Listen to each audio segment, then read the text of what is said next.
start. All right, thank you, everybody. Tonight is the regular monthly meeting of the Inland Wetlands, Tuesday, June 2nd, 7 o'clock in the green room.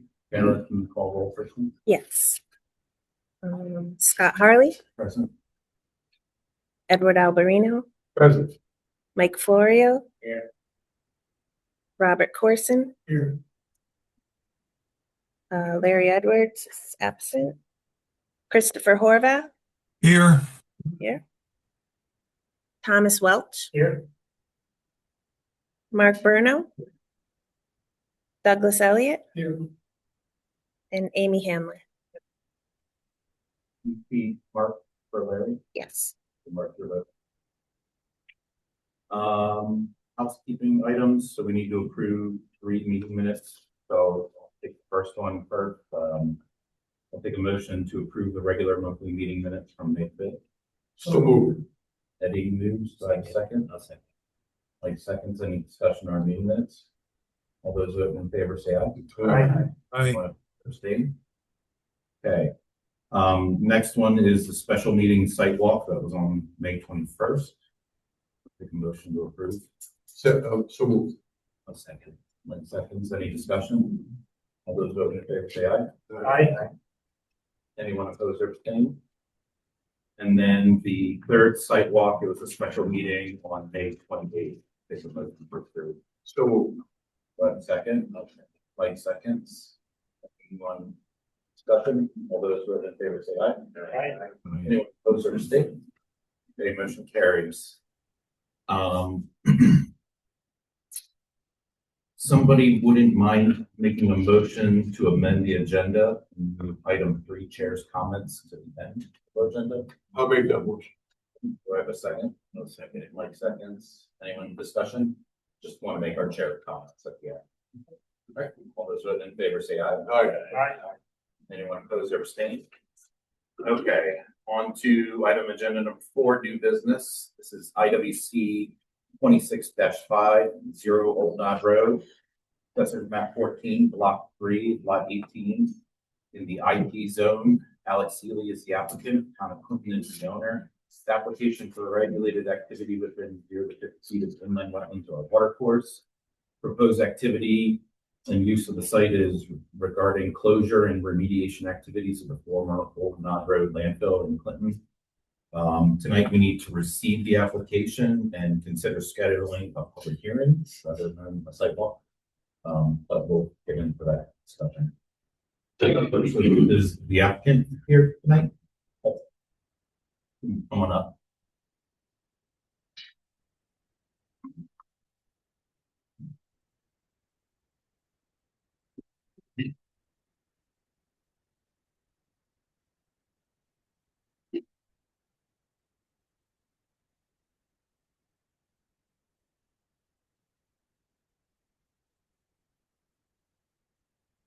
All right, good evening, Commission. For the record, my name is Emily Kelting. I'm a licensed professional engineer with Rural Engineering here on behalf of the Town of Clinton regarding the Old Knott Road landfill closure.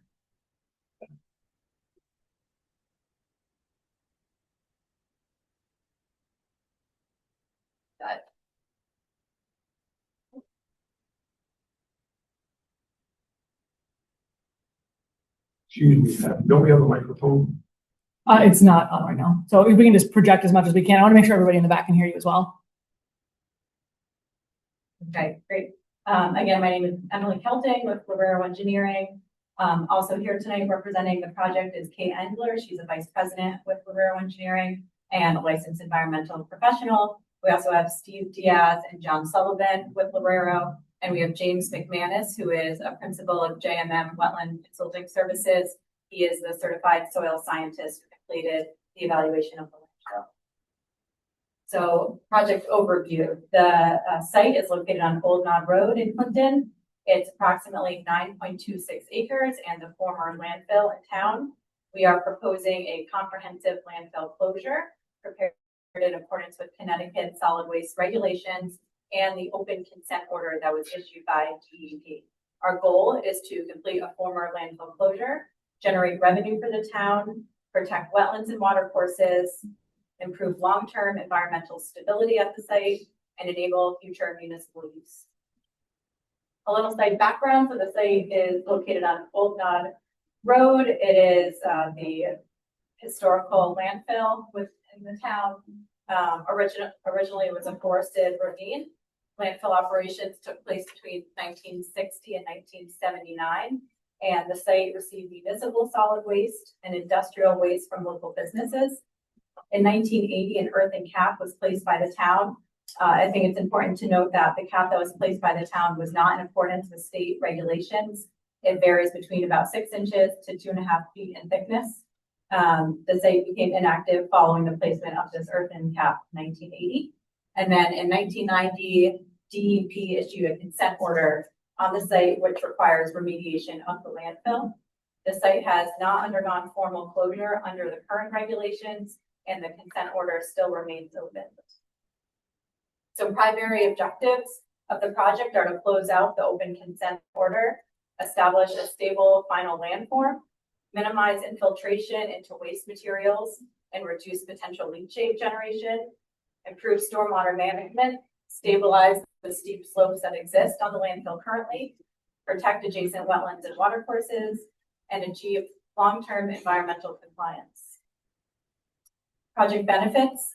Once the landfill is properly capped and closed, the town will be in compliance with Connecticut deep regulations and be able to close out the open consent order that remains on the site. The project will generate revenue for the town, provide long-term environmental improvements, improve the stormwater management, reduce erosion and sediment transport, reduce infiltration and leachate potential, enhance long-term site stability, and protect against the adjacent wetlands and water resources. Existing site conditions. So the site is currently vacant and undeveloped. There's dense vegetation throughout the entire parcel. There is an existing access road from Old Nod Road up to the top of the landfill. Adjacent land is forested areas, residential properties, and the Clinton TPW property to the south. As previously mentioned, there is an existing cap that varies between about 6 inches to 2.5 feet thick. And based on previous borings that were collected at the site, waste is buried between 1 to 51 feet below grade. And this is an aerial of the site. See with my mouse here, there's an access road from Old Nod Road that leads up to, it's still a vegetated area, but a little less dense vegetation at the top of the landfill here. And this is an existing conditions plan. The blue hatching shows the wetlands that were flagged, and the green hatching shows the wetlands review area. So wetlands and water resources, as previously mentioned, James McManus completed an evaluation at the site. He found that the wetlands were predominantly forested wetlands. Characteristics include poorly drained soils, seasonal saturation, and flooding indicators. And many of the wetlands exhibited reduced function due to historic disturbance, invasive vegetation, and landfill impacts. Important to note, the southern wetland area retained the highest ecological value.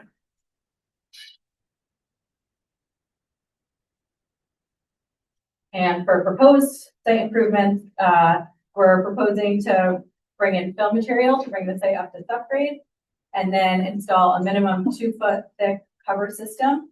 We'll be regrading the steep slopes, installing permanent stormwater infrastructure, installing erosion and sedimentation controls, providing a vegetative stabilization cover, and a permanent access road up to the top of the landfill. And we're estimating construction to take approximately 2 years. And this is our proposed grading and drainage plan. As previously mentioned, we'll be reducing the steep slopes to a maximum of 3 to 1. There will be an area approximately 1.5 acres at the top of the landfill where slopes will be about 4%. And as previously mentioned, the existing steep slopes will be regraded for stability. There are slopes on the site, 1.5 to 1, so very steep along the southern portion of the parcel. And then fill placement will be placed from south to north, so from the back of the site towards Old Nod Road. Filled material will be placed in 2 to 3 foot lifts and compacted with a bi-authority roller. This is just a larger view of the grading and drainage plan. For the permanent stormwater features, we'll be installing diversion swales, riprap drainage channels, 4 detention basins, equipped with a low-level outlet and riprap overflow outlet protection, as well as slope stabilization measures. And key design principles include controlled runoff conveyance, reduced erosion potential, minimized sediment transport, and wetlands protection. The stormwater design was designed per Connecticut Stormwater Quality Manual. Post-development runoff has been controlled for the 2, 10, and 100-year storm events. And performance objectives were to maintain or reduce peak runoff rates, minimize downstream flooding and erosion, and protect adjacent wetlands and drainage features.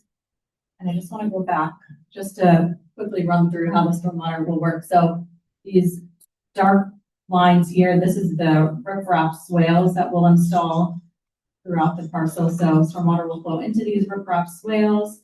They'll be diverted through riprap channels, which ultimately lead to 4 different detention basins throughout the southern and eastern parts of the parcel.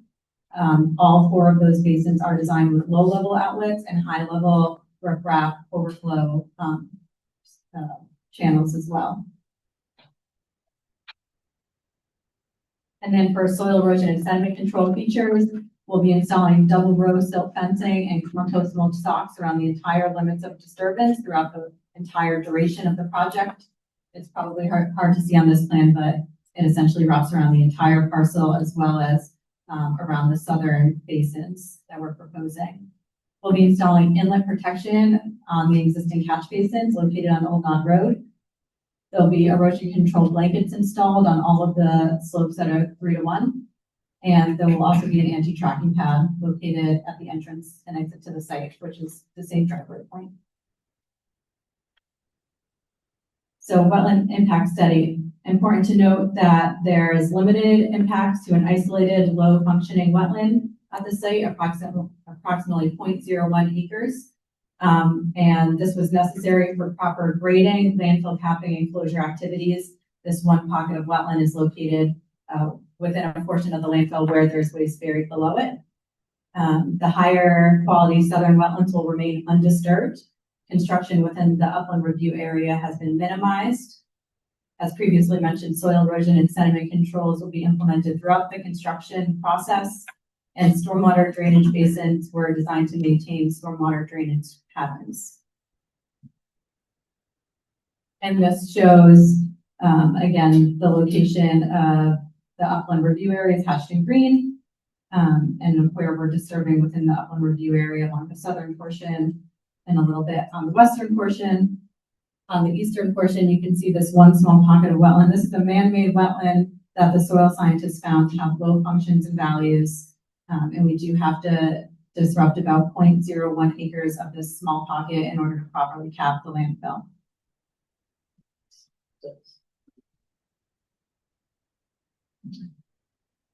In addition, we do have to submit a construction stormwater general permit 2D for this, and as part of that application package, there's a stormwater pollution control plan that has been prepared and will be implemented during construction activities. The project will comply with Connecticut guidelines for soil erosion and sedimentation control.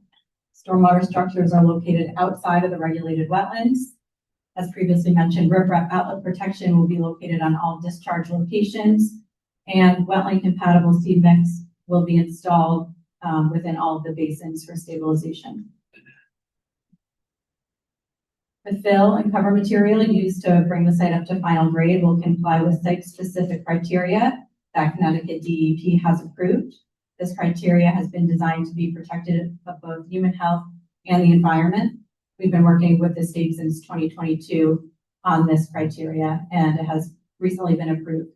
All incoming material will be reviewed and certified by an LEP against this criteria before being brought onto the site.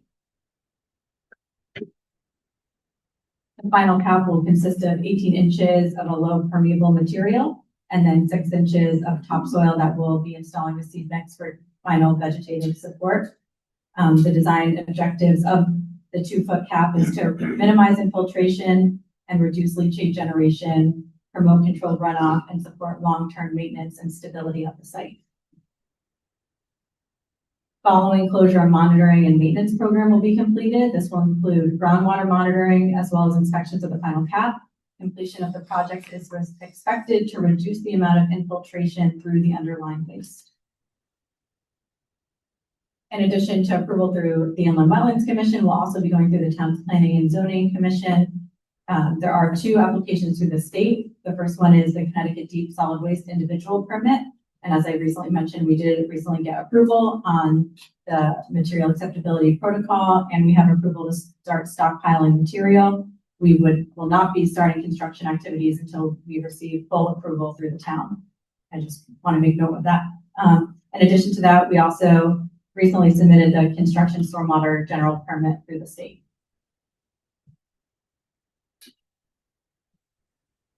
It is our professional opinion that this project is not considered a significant activity per the town's inland wetlands regulations. There is no substantial deposition or removal of material affecting regulated wetlands or watercourses. There's no substantial alteration of natural watercourse channels, no substantial reduction in wetland or watercourse ecological or functional capacity, no substantial turbidity, siltation, or sedimentation impacts, no substantial reduction in watercourse flow or groundwater levels, no pollution of wetlands or watercourses, no adverse impacts to public health, welfare, or safety, and no destruction of unique wetlands or watercourses with scientific or educational value. And again, just wanted to run through the project benefits. Once the final capping and closure of the landfill is complete, the town will be in compliance with Connecticut DEP regulations, and the open consent order can be closed. The project will generate revenue for the town.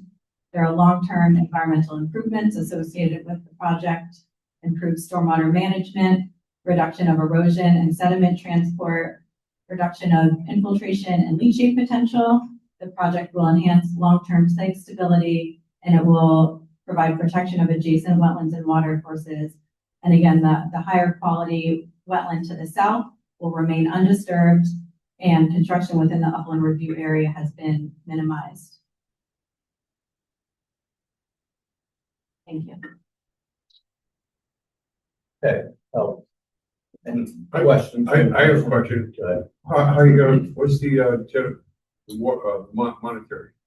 How you gonna generate money? Sure. So there's a tipping fee associated with the material being brought to the site to bring it up to final grade, and the town's receiving a host fee on that tipping fee, and the remainder of the tipping fee is going towards the payment of construction and permitting and design for the project.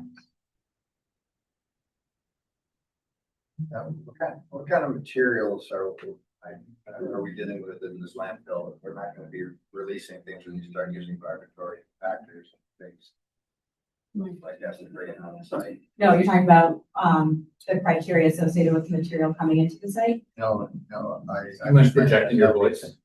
Talk loud. Okay, Are you on the mic? the material, Here you go, buddy. The material that's existing in the landfill now, I understand there's been some borings and everything that probably have evaluated those. Is there any risk that there may be more release of any contaminants that are in the landfill if you start, putting this cap on? I know the cap needs to be done, but when you brought in like vibratory compactors and things like that, there may be some disturbance to that material. No, we don't anticipate any adverse impacts associated with compaction of the material we're bringing in. Okay, no, there's like no drums and things like that. That you've observed in the borings and so on. Do you want to speak further? No. We have our LEP here, so. Okay. So go back to the tipping fee. So people bring in the products in to cap that landfill. They're gonna pay you, bring this up. Where are they getting stuff? There are construction projects within the state, and they'll be sampling the material. We have to test it against the criteria that's been approved by DEP. And if it passes that test, then they can bring the material in. But it's a pretty extensive, we have certain frequency for sampling, and LEP has to certify that, an independent LEP has to certify that. We then have our LEP in-house doing a secondary review. And then if it passes the secondary review, then the material can be.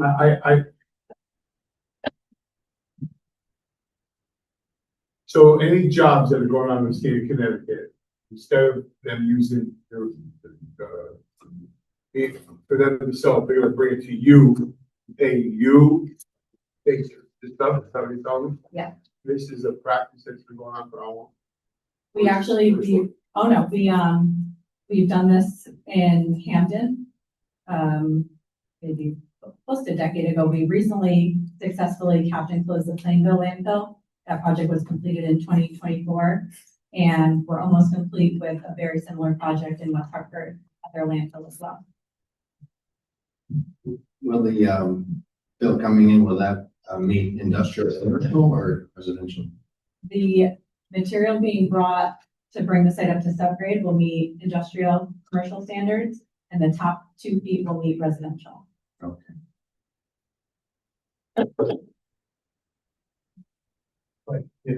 There was some talk of putting a solar farm on that property. Is that still in the works? Or? If it is, it would be part of a separate project. This project is specifically just to bring the site up to final grade and to install a proper cap on the landfill and close the landfill and close out that open consent order that the town has. If there's a separate project, it would be brought back to the town. But in your estimate, is there any chance that a solar farm would disturb this? No, actually, in Plainville, they're working on installing a solar array, the project that we recently have to close. I'm not sure at this point what the town is planning to do with the site once we close it. I know it's a great idea because they did it in Stratford. That Ray Vestas, it's they made all the brake pads. The whole wheel was contaminated. They came in, took everything out, they capped it, and it became a big shopping center. So I know it works. I just didn't understand the tipping fees. Please take my material. I want to pay you to take my material. That's what I don't understand.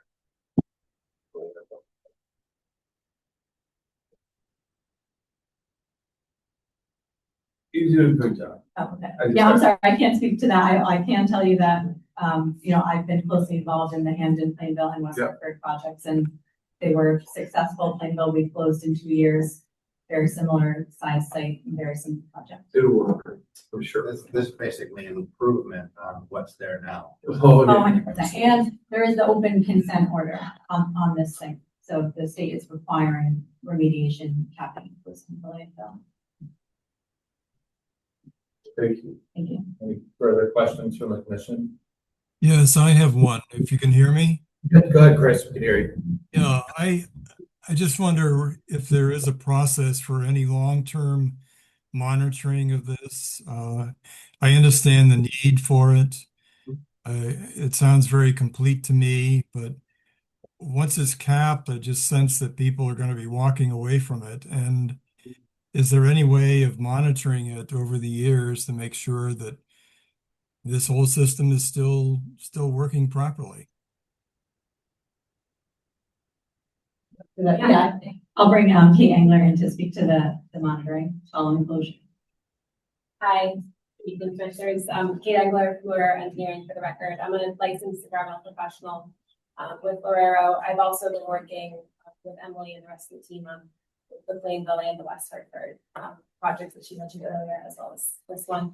So to answer your question, so there will be, after the landfill is capped and closed, there'll be quarterly groundwater monitoring that will be conducted around the landfill. So we'll have a couple of hydraulically up gradient wells, some down gradient wells. We'll sample those quarterly for the same constituents that will be part of the material acceptability protocol. So we'll be sampling that in groundwater quarterly for 2 years. And then after that point, it'll go semi-annually until basically we see that groundwater levels are consistent, we can reduce frequency, But as in the closure plan, as written now, it's quarterly calendars, semi-annual, thereafter. And then in addition, there's regular, inspections of the integrity of the landform. So making sure there's no erosion, making sure that the landform is mowed, things like that. So that's all part of the closure plan that's required by the state. Okay, thank you. Yes, thanks. Any further questions from the commission? Okay, so two things we need to determine tonight. Oh, so first, site walk was not recommended to the town that we do a site walk for this application because the former landfill. It's also not a ton to see out there. That's why we're not going to hold a site walk. So two things we'll need to do. One, determine if it meets our requirements as a significant activity, which would require a public hearing, or if we think it's in the best interest of the town and its residents to hold a public hearing, even though it's not significant. So I guess any questions on significant activity and what that means? Does everybody know about that? Okay, so I'll ask first, does anyone think that this meets the needs of a significant activity? Not me. Well, I know that other projects we had considered significant activities. But this, I don't, Well, it's an activity that could be significant and if it's necessary. I would like a little more time to look at all the regulations on that, but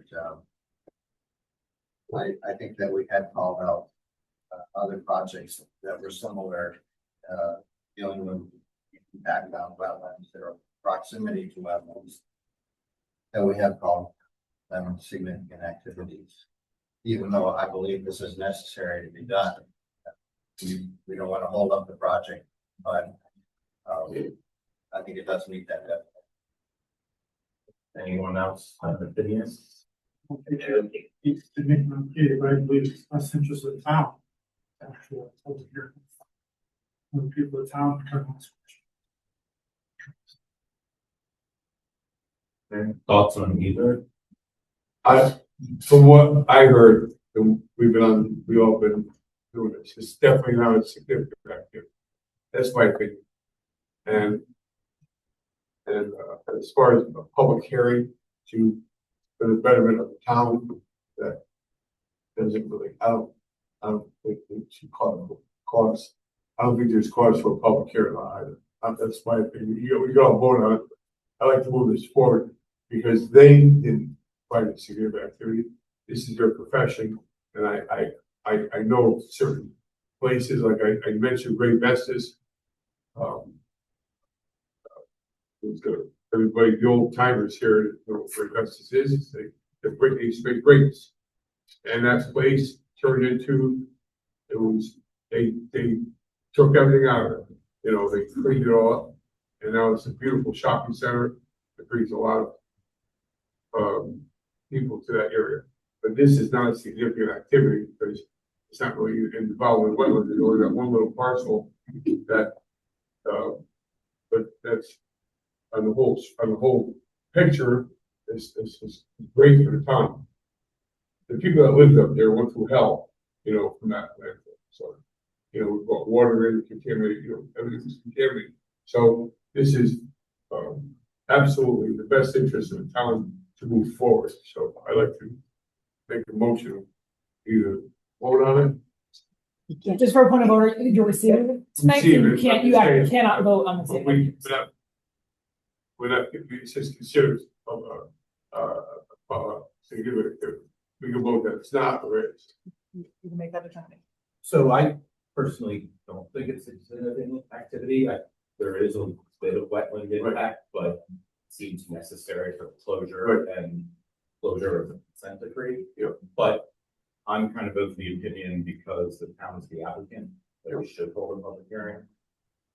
Just in the benefit of the town. So, yes, anyone else comments or opinions on? Yes, I would agree, and let's move forward. What's that, Chris? I would agree with Eddie and Scott, that this is not a significant activity, I think we should move forward. I think this is a very complete application. Right. So, But so it appears consensus is not a significant activity. What about public hearing?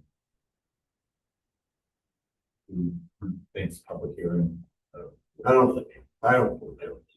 I think public hearing. Chris, do you think we should hold a public hearing? No, I don't think we need to. I really don't. It's, So, it says no public hearing, no significant activity. Okay, so then at that point, I'll just need a motion to accept the application. I'd like to make a motion to accept the application IWC -26-5.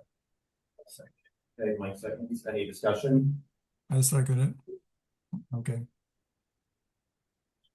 Okay, all those voting in favor say aye. All right, Aye. Anyone opposed or abstained? Mark abstains. So thank you very much. We received your application.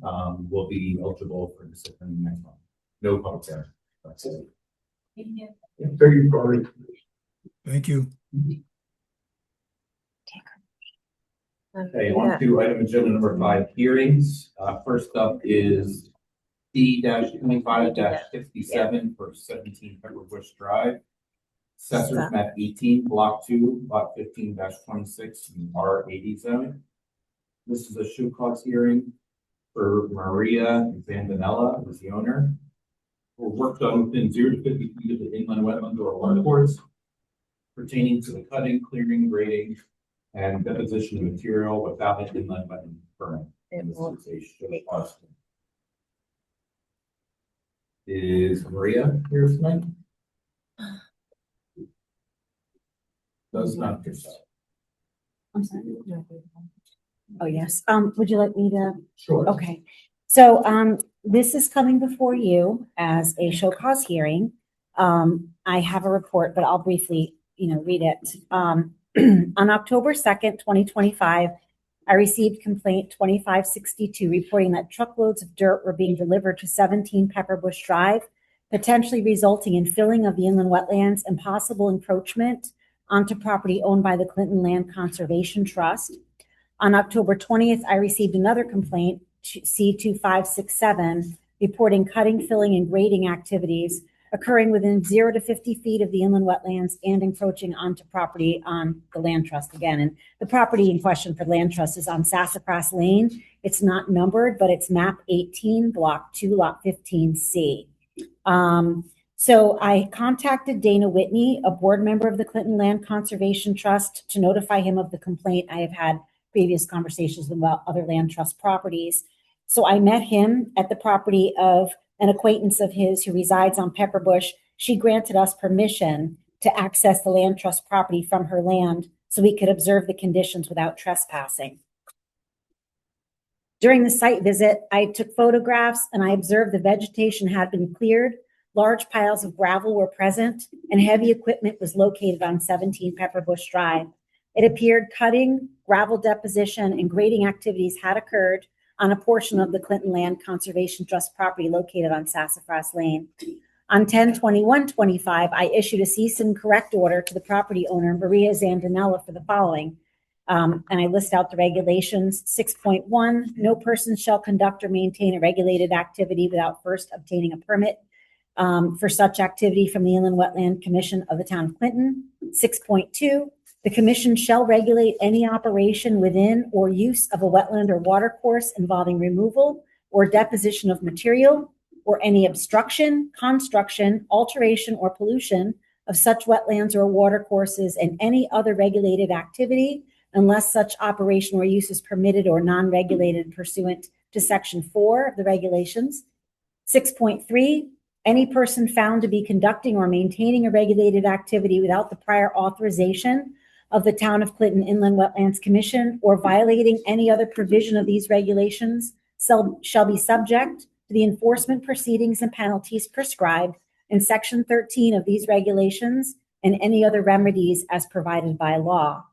I informed the property owner that she would need to obtain a survey and have the inland wetlands delineated by a certified soil scientist so I could accurately determine the property boundaries and the precise location of the wetlands. Due to the extensive snow cover this year, surveyors experienced significant delays. As a result, I allowed the property owner additional time to obtain a survey and a delineation of the inland wetlands. On 4/15/2026, I received a survey entitled Property Survey of 17 Pepperbush Drive, Clinton, prepared by Gessick and Associates for Marie Zandinella, dated 4/6/26. The survey did not show a labeled distance from the closest point of the limit of disturbance to the wetlands, so I requested that the surveyor add that information. And on 4/16, I received a revised survey adding that information. The closest point of the limit of disturbance to the inland wetlands is 18 feet. Once I received documentation verifying the property line, confirming the encroachment onto Clinton Land Conservation Trust property, and establishing that work had been conducted within 0 to 50 feet of the inland wetlands, on 4/28/26, I issued a cease and desist order. Because the violation also occurred on property owned by the Clinton Land Conservation Trust, I issued a cease and desist order to them as well on April 28th, 2026. Pursuant to Clinton Inland Wetland Regulation 13.3A, the Commission is required to hold a hearing within 10 days of issuing such an order to provide the individual an opportunity to be heard and to show cause why the order should not remain in effect. I issued the cease and desist order on 4/28/26 to meet the regulation for holding the show cause hearing on 5/5/26, which is within 10 days of the issuance of the order. The property owner, Maria Zandinella, requested that the show cause hearing be continued to the next regularly scheduled meeting of the Inland Wetlands Commission, which is tonight, June 2nd, 2026. The commission conducted a site walk of the property on 5/28/26. The commission shall consider the facts presented at the hearing and determine whether the original order should remain in effect, should be revised, or should be withdrawn. The Clinton Land Trust had proposed the following remediation plan that they feel will minimize expenditures and time. 1, remove all gravel from land trust property. 2, cover with at least 2 inches of Yukon certified topsoil. 3, plant 20 to 25 of the following plants, all natives, and it lists a number of plants. 4, allow members of the Clinton Land Conservation Trust to conduct a site inspection 30 days after full remediation. Additionally, the commission should consider a remediation plan for 17 Pepperbush Drive, which could include requiring native grass seed and or native plantings. Property owner Maria Zandinella shall agree to the remediation plan proposed by the Clinton Land Conservation Trust, as well as remediation for her property on 17 Pepperbush Drive. So there is a proposed motion. I have not heard from Maria Zandinella. I did speak to her briefly at the site walk. She chose not to participate. But, Kara Conlon, our clerk, and I did contact her about tonight's meeting. So I had expected she would be here.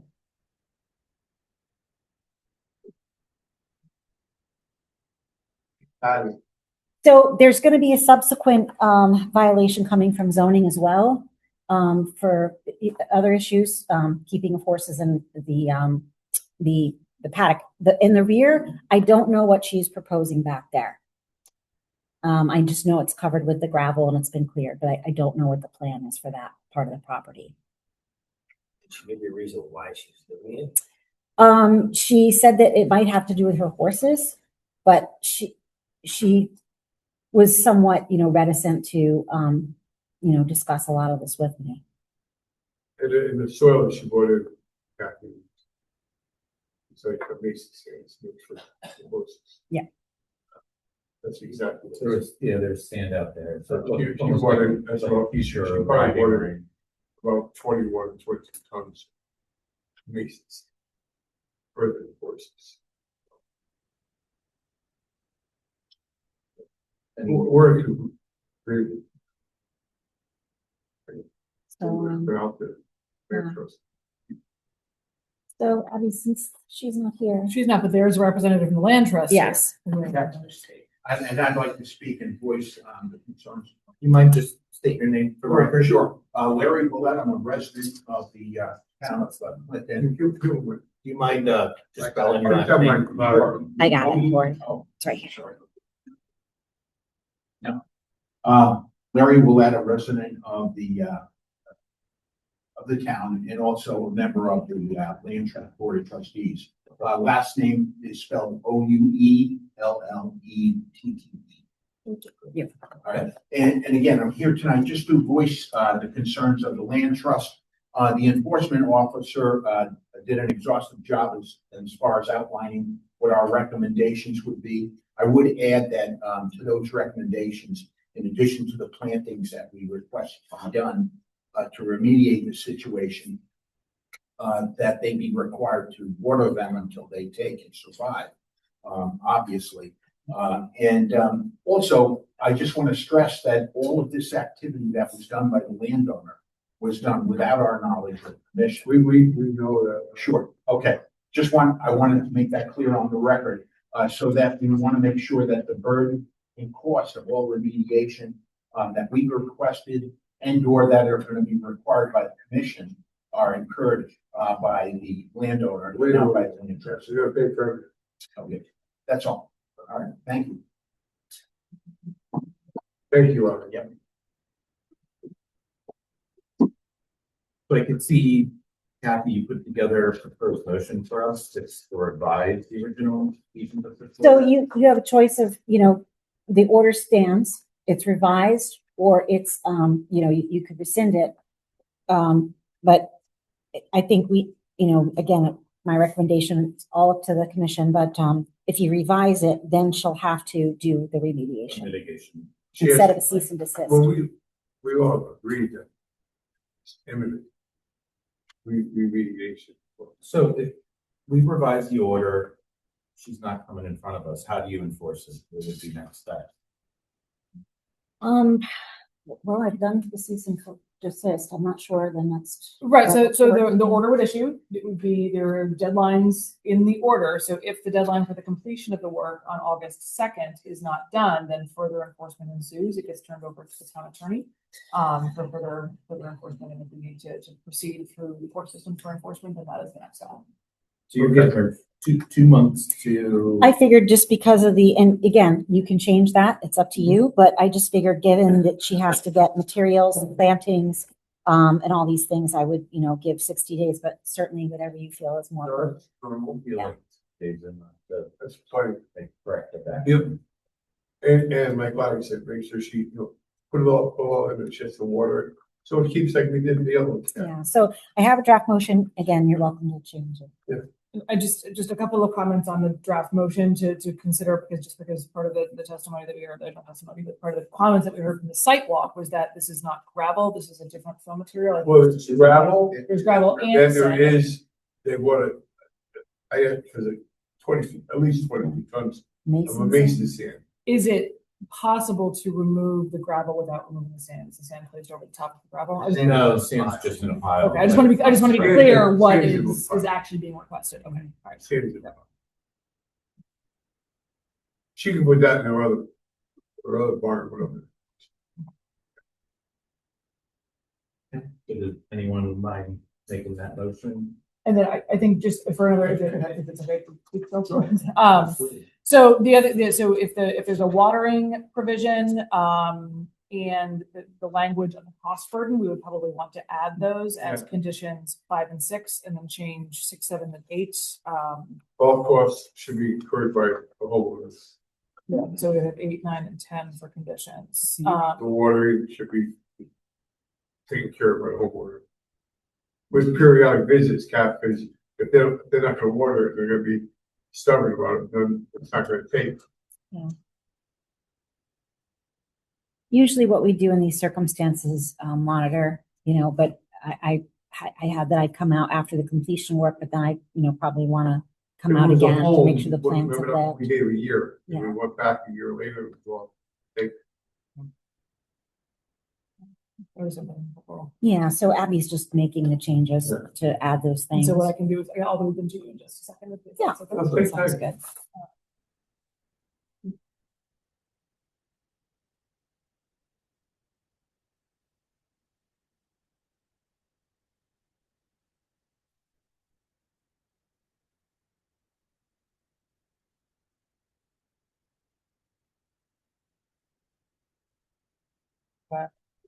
So the motion that Kathy has prepared, would be to revise the cease and desist order for C 25-67 for 17 Pepper Bush Drive. I won't read the entire thing because you'll read it as you make it.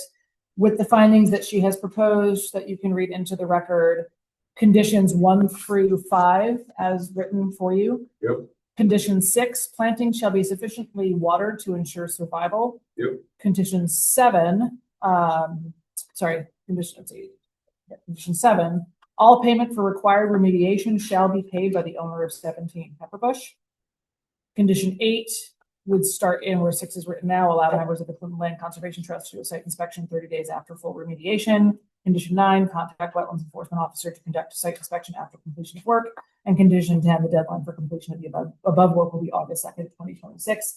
I will say the planting time frame, especially if there's any other, because we have a removal piece here, is there, and the native grass seed mix for installation is in August. And so in terms of watering and plant survival, I'm going to just bring that up to the commission as you may want to look at some fall pieces here in order to make sure that these plants survive, that if anything is being planted, it doesn't just become such a burden to water that it's impossible to ensure survival. So that would be the only, and I guess the question too is if the land trust is amenable to that schedule.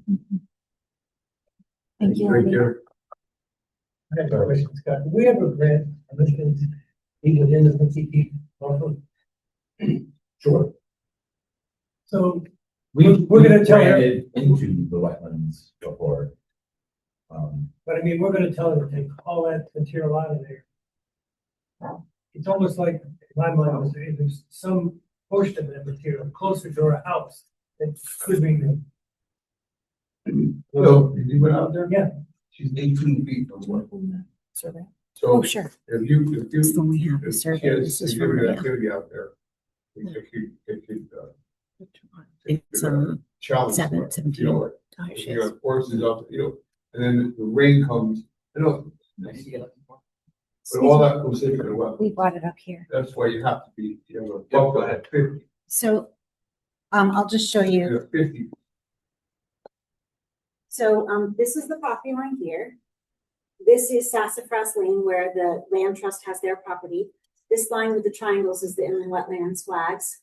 This whole area is the area where the gravel is, where the clearing was done. And then this is the 18-foot. That's the closest point of disturbance to the wetland line, just to give you some context. So no, we're asking her to remediate to within 100 feet out of our purview, which includes land trust. Your question though is what she could do is come back for an application. Or what she actually wants. Can I share that? And have a remediation plan then that works for that, which. Yeah. Should. And then that would allow her. Actually, And. yeah. I mean, be in that wetlands, so she'd get a permit. How a do bit of we honey. communicate that to her? Would that be part of this? So you could do it via the order. You could continue this for a month, share this information with her that this is the direction that the commission is going in and provide her with the opportunity to make an application. That's another strategy here. Or to show at the hearing and have any discussion that she wants to present. You want to keep her 50 feet away? I don't think that you will. I mean, there's also the zoning. Well, yeah, because she was supposed to come in May 5th and she asked to continue this today and then she didn't come, so. And that is if she's even allowed to have livestock on the She's, property. so or- it's going to be a zoning violation. So she might not even want to permit something Right. that zoning doesn't allow. Right. Plenty of room once you get to the wetlands. But she's 18 feet right now from the wetlands. When we measure it. Now, if you look at that, 18 feet of trust property. No, it's 18 feet from the closest point of the wetlands. No, it's 18 feet from the wetlands. Where the gravel placement is. Yes. It's 18 feet. And the cutting and little the line there? grading. Little line between the Sure. edge of the gravel to the wetlands. I can show you again. Did you see that? What's that one? 18 feet. So this is the wetland line, the darker line with the triangles. This is the closest point of disturbance. It's 18 feet. This is the property line where the land trust property is. So this much was on their property and this much was on her property. But the activity itself is within 18 feet of wetlands, the closest. I guess what I'm thinking, if we went 18 feet from her barn, and said you can do something in that. Right, if she was gonna be doing any grading, filling, deposition of material, she would have to come in for a permit to get to do any of that within 100 feet. Delaying utility planting didn't further impacts the wetlands. You know, the proper plantings in prior to the. True, if you give her, Once we put it at risk. you push out 60 days and additional Exactly. 30 Keep days. pushing it out to lose time on the other end to go fix the problem. We don't give her any extra time for dealing with the trust property. She has to remediate that right away. She's supposed to do both. And then maybe give her more time on. Well, the problem is it's a violation because of the work done within 100 feet. So it doesn't matter whose property it's on in the sense that it's still within 100 feet of wetlands, and any cutting, grading, you know, all that activity, deposition of material is supposed to be permitted. So if it's 0 to 50 feet, commission can do it. If it's 50 to 100, I could do a wetlands enforcement officer permit. But, you know, obviously when I gave her this information, you know, she didn't apply for it. So it sounds like she's open to just remediating. I haven't heard from her. Oh, so,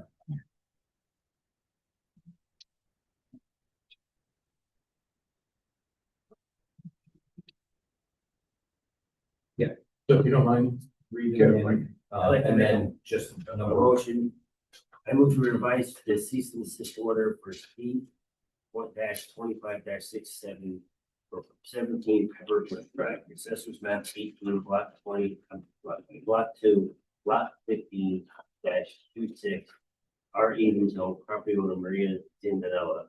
A work done 0 to 50 feet within of the inland wetlands or water course pertaining to cutting, clearing, grading, and deposition of material on an inland wetland.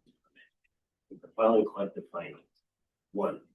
Proposed remediation plan will mitigate environmental impacts to inland wetlands and upland review area caused by the unpermitted activities. 2. The proposed remediation plan will restore the inland wetlands resource. 3. The proposed remediation will be done in accordance with the delineation inland wetlands property boundaries located on old entitled property survey of Pepperbush Drive, Clinton, Connecticut, prepared by Gessick Associate, DC dated 4/6/2026, revised 4/15/26, with the following conditions. Removal of gravel from Clinton Inland Conservation Trust property, Assessors West Lane, map 18, block 2, lot 15C. 2. Removal of gravel on 17 Pepperbrook Drive within 100 feet of inland wetlands. 3. Covered land on both Pepperbush Drive and affected property on Sassafras Lane within 100 feet of inland wetlands with at least 2 inches of Yukon certified topsoil. 4. 20-5 of the following planting all native chokeberries, autumn bush, Mount Laurels, summer sweet, winterberry on the property at Sassafras Lane owned by Clinton Land Conservation Trust.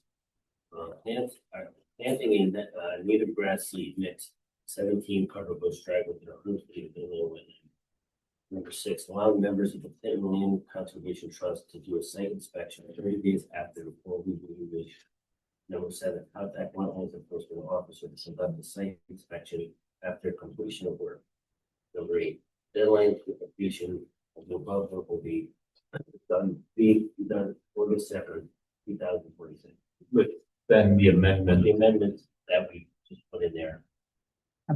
So that would be 9 and 10 for the sufficient watering of the plants and for the cost as read into the record earlier.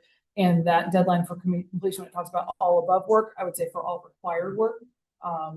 If that's an amendment the commission would consider the motion. Any other conditions you think we would put on this order? Not covered. No. Great. So I have a motion by Mike. Do I have a second? I'll second. So Bob's hand first. Go for it. Any discussion on this cease and desist order for remediation plan? Yes, Scott, can I make a comment? Sure. I think it's important that the town attorney should be brought up to speed on all of this. This is some kind of a resistance, not to show, not to come into the office and discuss it. And I think the town attorney should be brought up to speed and know really what's going on with this whole situation. That way, the town attorney will be able to present us with some options in a timely manner if this really becomes more problematic. I just wanted to say that. Thank you. I would echo that, so that on August 2nd, if that date passes, that it's a plan for the town on how to move forward with this cease and desist order. Okay, so I have a motion in a second. Any other discussion? No. All those in favor say aye. Aye. Aye. Opposed or abstained? Okay, motion carries.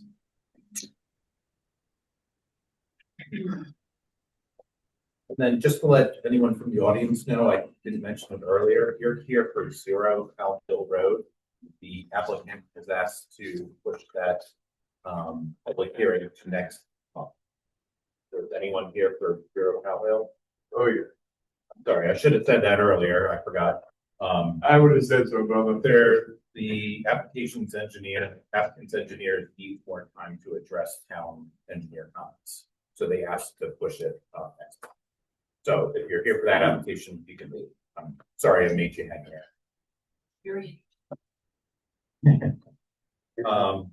Okay, on to item agenda 5B.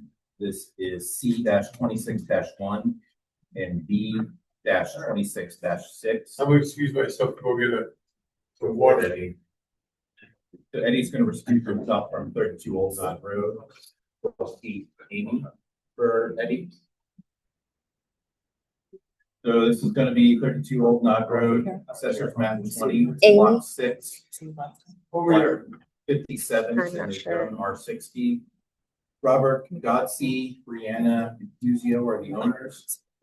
It's to provide the property owners of 32 Old Knott Road with the opportunity to be heard by the Inland Wetlands Watercourse Commission and show cause of why a cease and desist order issued by the Inland Wetlands Enforcement Officer, duly authorized agent dated March 31st, 2026 should not remain in effect. So this is a continuance from a show cause hearing from last month. Sorry. So, yeah, what's going Just interrupt. I'm Jennifer Capola from Sealand D'Onofrio. Nice to meet all of you. I'm sorry that I'm late. I found an issue, somebody in the hospital. I had to attend. I just want to make sure that we have the same people seated because this is a continuation of a prior commencement of a show cause hearing. So if staff could just please confirm for the commission exactly who is seated. So for the last meeting, which was on May 5th, all alternate members, Mark Burno, Douglas Elliott, and Amy Handler were seated. So do I have to unseat Robert? Robert wasn't here and seat Doug for Robert. Okay, so do you have that? And we're not here. So all the alternate members are seated. Mike was They're not here. unseating Robert and they're unset. Not the last meeting. Oh, April 7th, Asked- okay. They had asked that it. Yes, okay, let's go back to April. I believe that you were. Participated for that. Yes, I did. I looked in their file and I just grabbed the minutes. Let's see, submission meeting, say what? I believe Mr. Florio participated remotely in that April 7th. Yeah, I'm pretty sure I was here for Okay. that. Double check. I'm pretty sure I was here also. Yep, hold on just one moment. Yeah.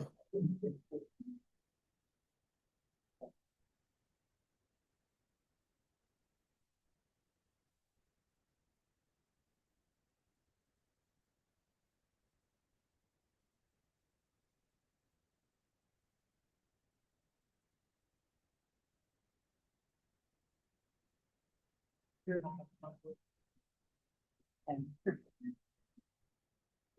don't have the minutes from the last meeting, do you? I can get them. I'll grab them.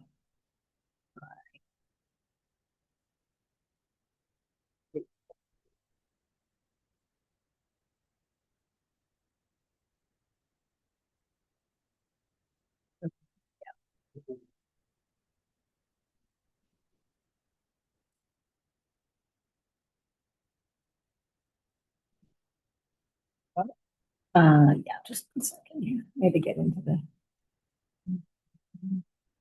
agenda for first time. Yes.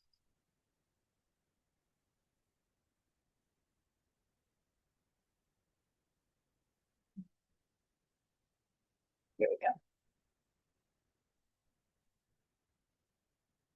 Okay, this would be the April 7th meeting. And Scott Harley seated Mark Burno for Larry Edwards. So we had, the only member absent that night was Larry Edwards. Okay, and then who did I appoint for any of that? Let's see, this is 81. So,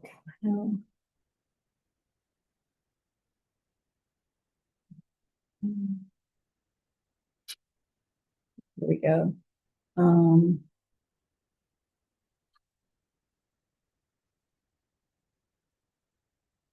I don't think you did because He left later. yeah, because he left later. And in the motion, it doesn't say who seated. Let me just check the motion too to see who voted. So it was, see, Chris Horvath seconded the motion. So Chris was here. We had Mike Florio, Robert Corson, Chris Horvath, Tom Welch, Mark Burno. This is where he Right, says and he I'm recused leaving. himself after the hearing had After. largely Yes. concluded. Yeah. At last month's meeting. he Yep. recused himself. Okay. Yep. Yeah. So it was just Mark that we seated for that meeting? Yes. Okay. So regular meeting members and Mark for this application, So just not Amy. not. Not Amy, so Mark instead of Amy. Are they allowed to participate? If they weren't here, they were here for the first one, they just want to seat it. The April 7th meeting, yes, if the record reflects they were present, they certainly are. Yeah, There's Amy not and time. Doug were both Well, here. I'll talk more loudly. If we you're have having a one. hard time hearing me, just please interrupt me. If you can't hear me, I will speak more loudly. Okay, so We have a microphone. everyone is here and participated. No. We're gonna seat Mark for Larry and nobody for Eddie. To let the record reflect. Yeah. Okay. Now I can do it. Okay.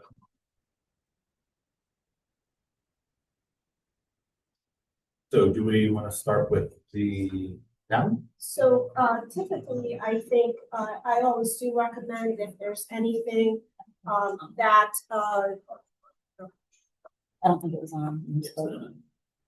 Now it's on. typically what I do recommend in a continuation is to give the affected property owner, and property owners do have counsel, Doug Dubitsky, who participated on April 7th as their representative. I typically do recommend that they be given an opportunity to come forward and revisit any points that they'd like to make. And then that you also ask your enforcement officer to do the same. And then I'll make my comments and answer any questions that you have. Mike? Yeah, sure. Just state your name for the record. Thank you, commissioners, staff. My name is Doug Dubitsky. I represent the Godzies. At the last hearing, I went over much of the state law where I indicated that the conduct that is the subject of the cease and desist order is exempt from wetland regulation. I went through the statutes and I provided some case law. I will try very hard tonight not to be duplicative, but in essence, my statement in the last meeting was that because the Godzies are farming and the conduct that they are engaged in, which is the preparatory work for pasture, for livestock, that conduct is exempt from the regulation of this commission, and this commission lacks the jurisdiction to regulate it. I drafted up a quick little memo to that effect, and in the last hearing, I provided 2 case law citations, one being Conservation Commission versus the town of, Conservation Commission, Town of Fairfield versus Di Maria, and Sackler versus Inland Wetlands Agency of the town of Woodridge. In my memo, I have an additional citation, which is Grower versus Glastonbury Inland Wetlands and Watercourses Agency, and I'll provide the memo and that case citation. Copy of that case. Shall I give it to staff? Please. Yeah, sweet. Thank you. And I'll give that deals with the state law. So essentially, the state law, just a quick recap, is that the definition of regulated activity, which is what this commission is statutorily empowered to regulate, regulated activity, specifically exempts farming and grazing, and that is what the Godzies are engaged in. Now, what I figured I would do tonight is I'm going to go through the Clinton Inland Wetlands and Watercourse regulations. And I'm going to show you that without regard to state statute, under your own regulations, the Godzies' conduct is exempt, and this commission lacks jurisdiction to regulate. So, just starting off in section 1, subsection 1.3, the commission shall enforce all provisions of the Inland Wetlands and Watercourses Act and shall issue and deny permits for all regulated activities in inland wetlands and watercourses in the town of Clinton. So you only have the authority to issue or deny permits with regard to regulated activities.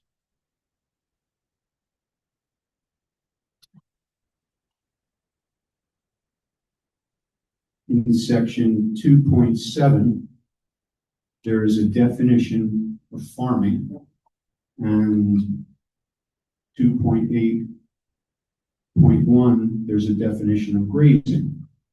Farming means using any tract of land for growing crops, raising livestock, or other agricultural use. That's farming. Grazing means using any tract of land to feed or supply farm animals with grass or pasture, to tend farm animals, or feeding or growing silage or herbage. So those are the definitions of farming and grazing. And then in 2.19.0, there's a definition of regulated activity. Okay? Again, this commission only has jurisdiction, only authorized to regulate regulated activity. So in 2.19.0 is a definition of regulated activity. And it means any operation within or use of a wetland or watercourse involving removal or deposition of material, or any obstruction, construction, alteration, or pollution of such wetlands or watercourses, and any earth moving, filling, construction, or clear cutting of trees, but shall not include the specified activities in section 4 of these regulations. So any activity that is specified in section 4 of your regulations is not a regulated activity, and you have no jurisdiction to regulate it. So section 4. Section 4.1. The following operations and uses shall be permitted in inland wetlands and watercourses as of right. Very first thing, 4.1a, grazing and farming.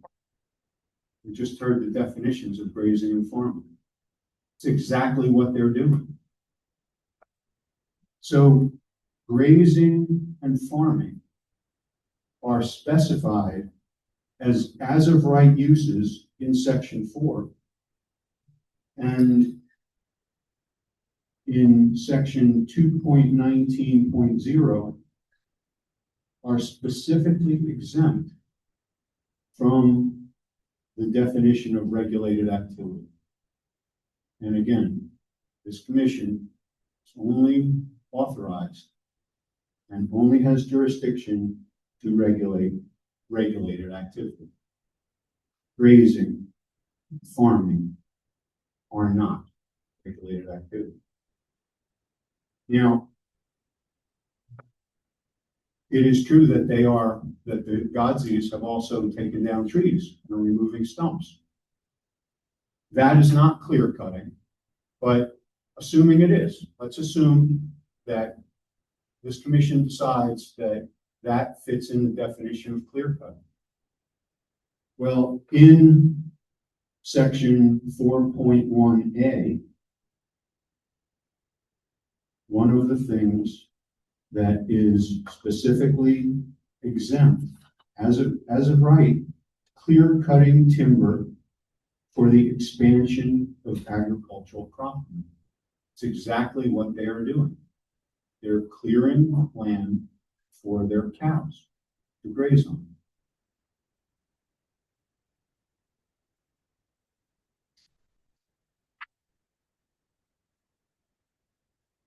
Now moving on to section 4.3.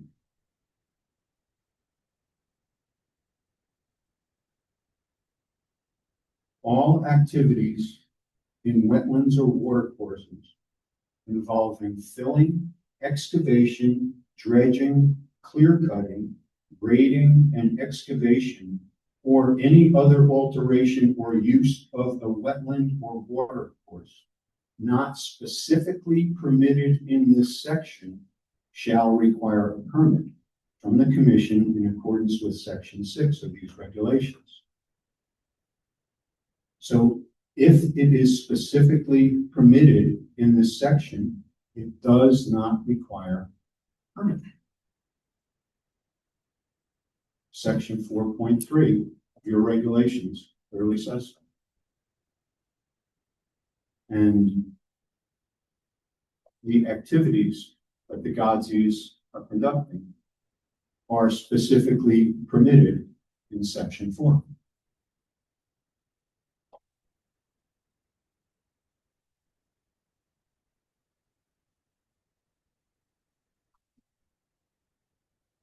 In section 6, which is titled Activities Regulated by Local Town Commissions, it specifically says what activities this commission shall regulate. Section 6.2, the commission shall regulate any operation within or use of a wetland or watercourse involving removal or deposition of material or any obstruction, construction, alteration, or pollution of such wetlands or watercourses and any other related activity unless such operation or use is permitted or non-regulated pursuant to Section 4 of these regulations. Conduct of the Godzies is specifically permitted or non-regulated pursuant to Section 4 of these regulations. So under Section 6, which is the mandate for you to regulate, their activities are specifically exempted. So this commission lacks the jurisdiction to regulate it.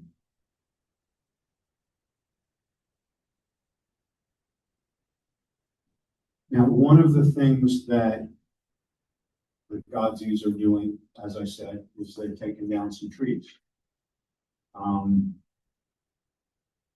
We discussed what would happen if you considered that clear cutting. That's okay. They're allowed to clear. It's also could be considered logging. Well, section in the appendix, the appendix gives or the regulations don't address logging almost at all. They don't give you any authority to regulate logging. Logging is a forest practice. There's nothing in your regulations with regard to logging or forest practices except one thing. In the appendix, it indicates a fee, $50 fee for as of right logging, farm ponds, and agricultural. As of right. So whether it's clear cutting or logging, it's still as of right, which means they don't need a permit for it. And this commission has no jurisdiction to regulate it. So the cease and desist order that was issued with the assumption that their activity was regulated, that they were conducting regulated activities, and that therefore this commission had jurisdiction to issue a permit if there was an application, or to deny a permit. It does not. They are entitled to take their trees down, to prepare their land for grazing and farming under state statute and under your regulations. And just to be clear, wetland commissions only have the power and jurisdiction that's been given to them by state statute. They don't have any independent power to do things on their own. They only have the power that is given to them by the state. And one of the powers that was never given to inland wetlands commissions was the power to regulate farming. That was specifically withheld from inland wetland commissions. That's why your regulations and virtually every set of wetland regulations in the state track the state law, which specifically says that this commission cannot regulate farming activity.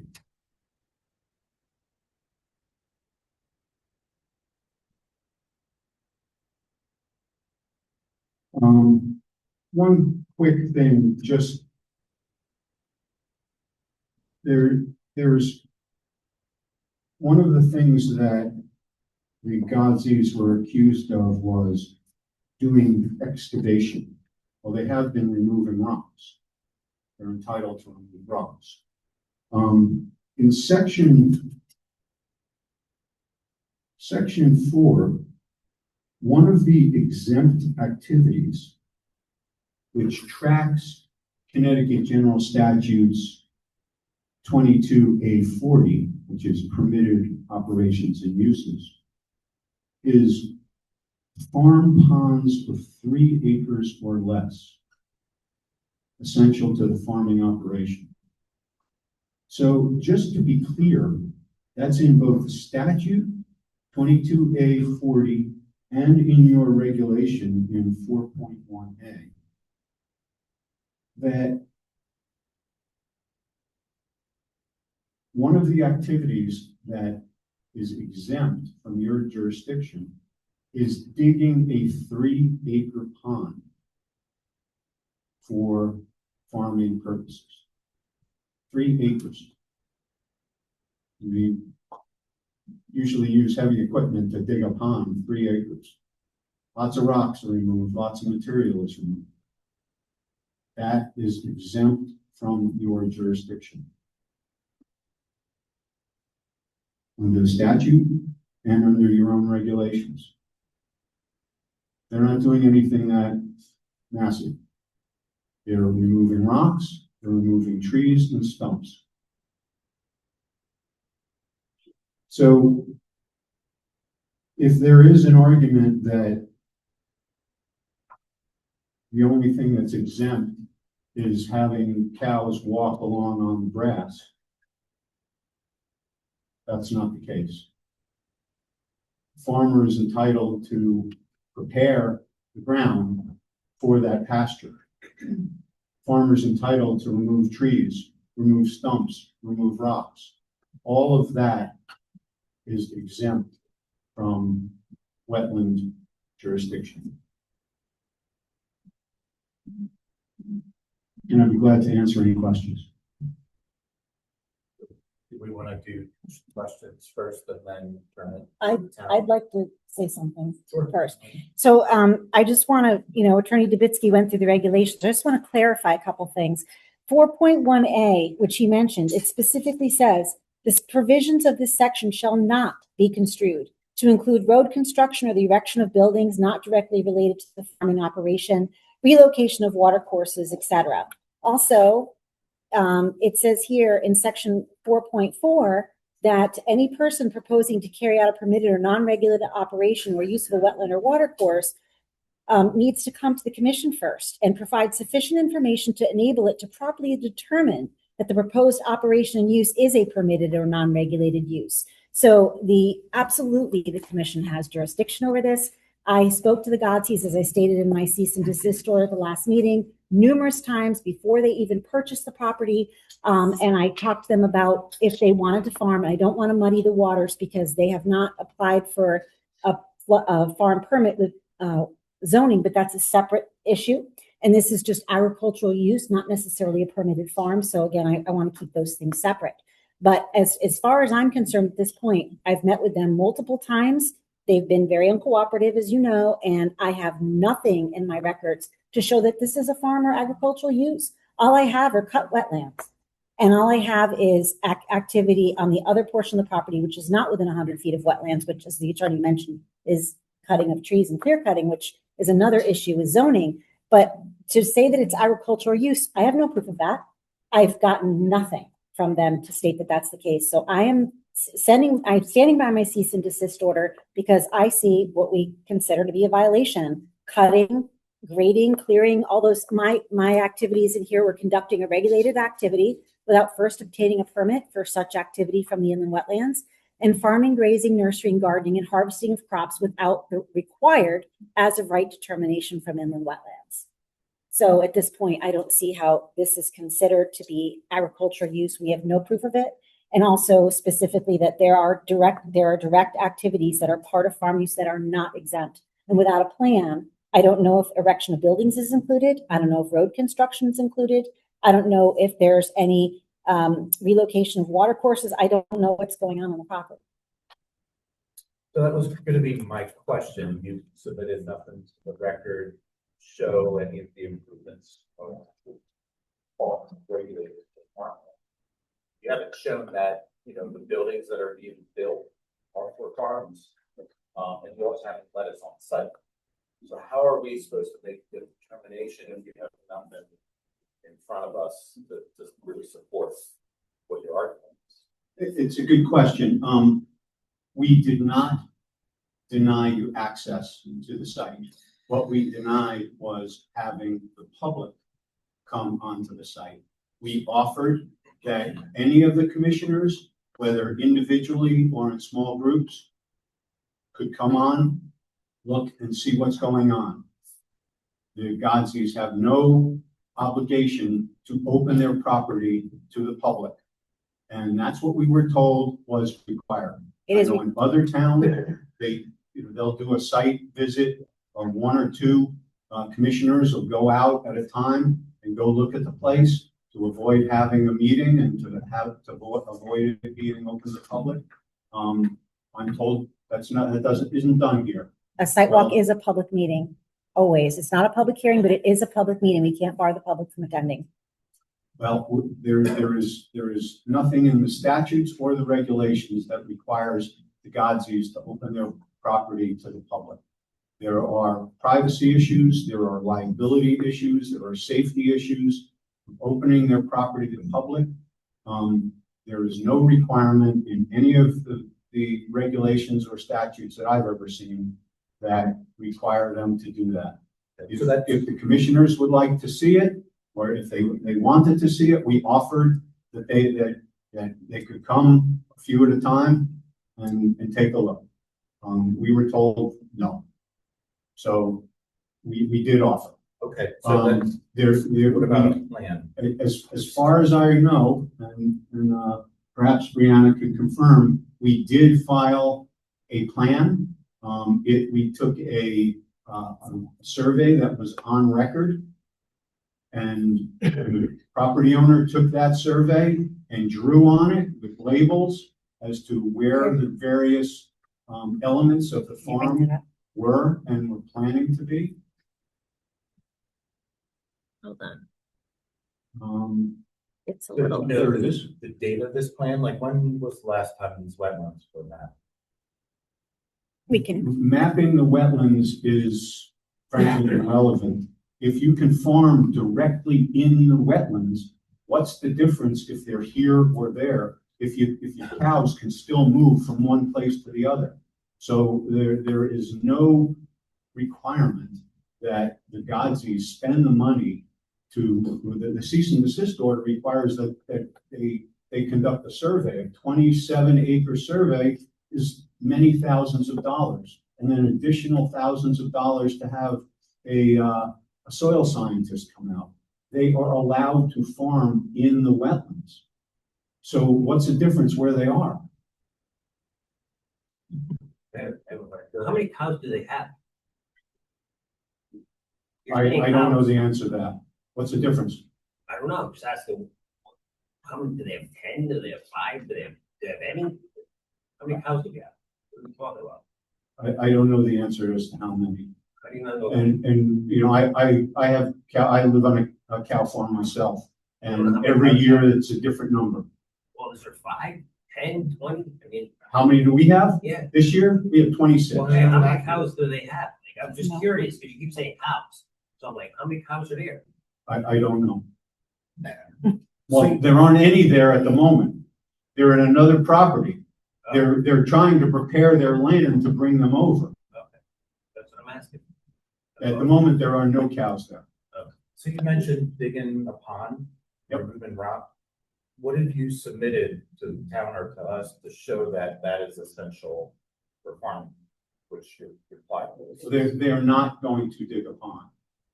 What I said was that in your regulations, they would be entitled to dig a pond as of right without a permit.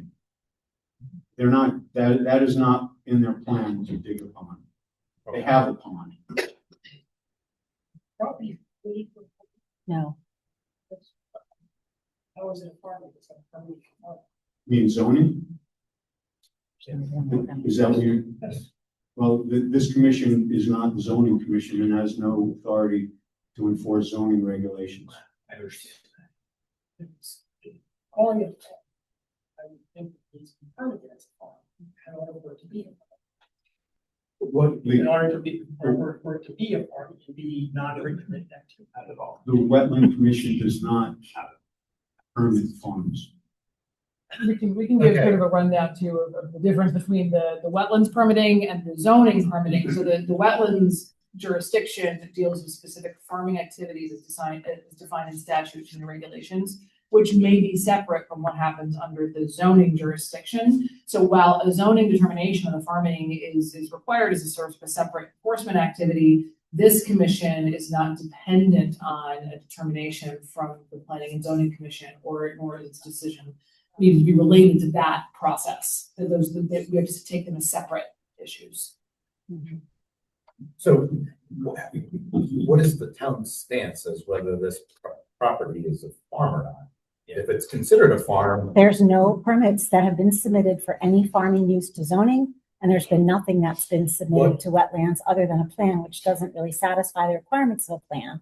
It's an old survey with some squares on it, and I don't know what they mean. I don't know anything about it. so what would a property in Clinton, how would they be considered a farm? Special exception, Special exception. yes. And this property does not have that? No. So they're just claiming that they're a farm, but there's nothing on the record anywhere stating that they are? No. And they would be obligated to come to the commission for determination of what under section 4.4 to specifically determine whether the activity proposed fell under the farming as of right activities in the wetlands regulation. So under your jurisdiction, the proper process is to come to you for that determination. And that has not been done. A couple quick things. First off, there's a difference between being a farm and farming. Those are not the same things. There are many places around this state where people do farming without being considered a farm. Not the same thing. We are saying that they are conducting farming activity. Grazing is one of the things that's exempt. Grazing is having livestock out on a field and eating the grass. That's not the same thing as farming, otherwise it would have the same name. Two different things. But you need permits for livestock. Digging a pond, which they're not doing again, is different. And there's a definition of farming and agriculture in Connecticut General Statutes 1-1 sub Q.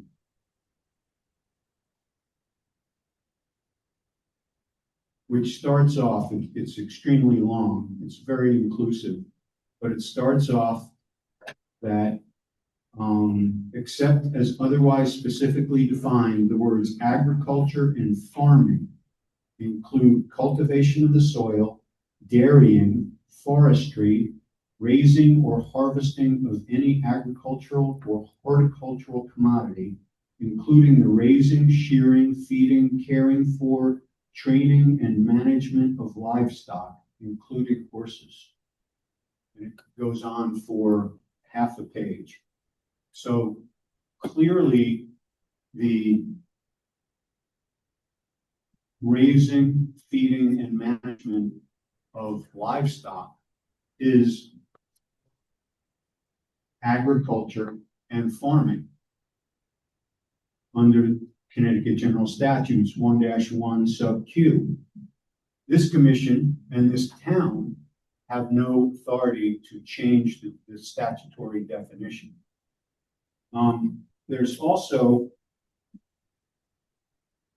in the Sackler case, Sackler versus Town of Woodbridge, this very issue came up. The Wetland Commission felt that it might be a good idea for it to deny farming because of zoning violation.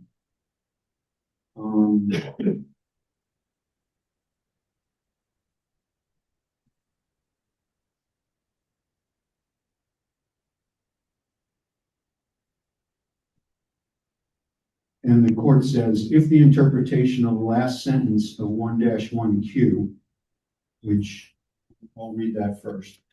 That way you'll know what we're talking about.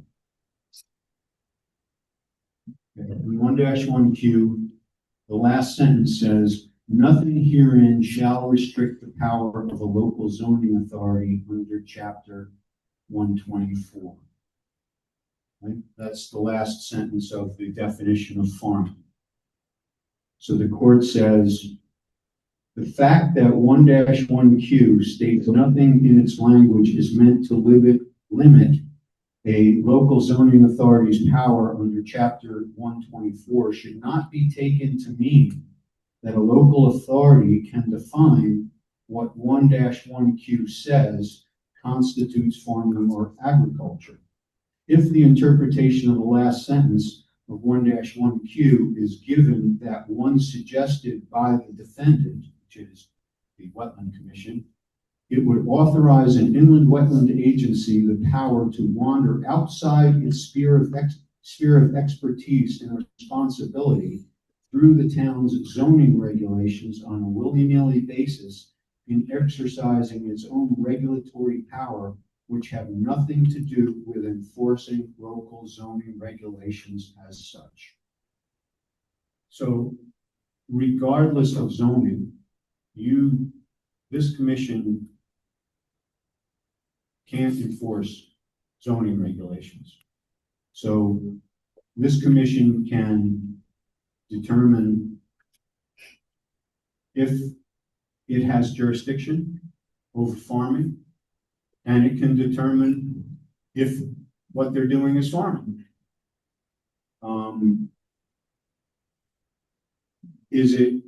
But it's got to be farming under the right definition, under the definition in Connecticut General Statutes 1-1Q, and in the exception in 22A40, and in your own wetland regulations, section 4. That's the question before this commission, not whether or not zoning has determined that has given this property the name farm. I understand your argument. Problem I'm having with is that you gotta kind of get the cart before the horse. You're not zoned as a farm, or you're not permitted as a farm. If she was permitted, or they were permitted to be a farm, then I understand your argument. But you're arguing about something that hasn't even happened yet. No, we're not arguing about something that hasn't happened. How is she a farm? Is she permitted to, or they permitted to be a farm? Yes or no? There is no such thing as being permitted. So how do you become a farm? You get zoned, right? So is there any zoning? We're not claiming that she has any zoning authority. That's irrelevant to this commission's jurisdiction. So there's no process. There's nothing was first and second, right? Just you dig it up and then you say, oh, I'm a farm. I don't understand what you're saying. What I'm saying is that we will deal with zoning, but zoning and wetlands are two entirely separate things. We have two. Shouldn't you just put the zoning first, got your permit to be a farm, and this one you'd be, right? And then that's your argument. That you're already a farm, so all these rules and regulations don't apply.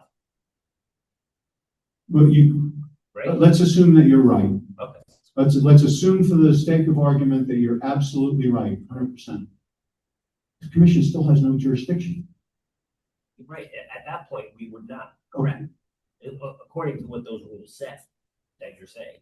But if you're not a farm, they do apply because you're not a farm. No, because as I said, being a farm and farming are two different things. So you're saying I could buy a piece of property, start digging it up and say, hey, I'm a farm. And just Say all these rules Well, don't apply. Are you farming? If I'm you're just farming, saying, then yes. hypothetically, I'm just saying. It's not a property that he was, if he had a lot of frontage on Old Knob Road. You can't drive by without seeing the property. It's not a property that you would typically consider a farm because there's some bridges, there's a lot of relief, everything's flowing into that pond area, the wetlands area. And you can see that there's logging going on, or whatever you want to call it. There's obviously a business going on because they're cutting the firewood and they're selling it on the property. So it's not a property that you would see animals grazing because it's all woodlands. So, and then you say they're farming, but it's woodlands. Well, farming includes the preparatory work. That's what the Sackler case says. Mrs. Sackler had a piece of property and she was taking down the trees, pulling out the stumps, removing the rocks in preparation for pasture for her horses. The court, and then she got a cease and desist order. The Wetland Commission held it. Court said no. Court overturned it and said the preparatory work that she is doing for her horses is part of farming and grazing. It's think of it this way. If I have a field with trees, I'm sorry, with grass, and I want to plant corn, what do I have to do first? I have to plow the ground. So I have to rip up the vegetation that's currently there to prepare the soil to plant seeds. Dude, we understand that point. We understand that point.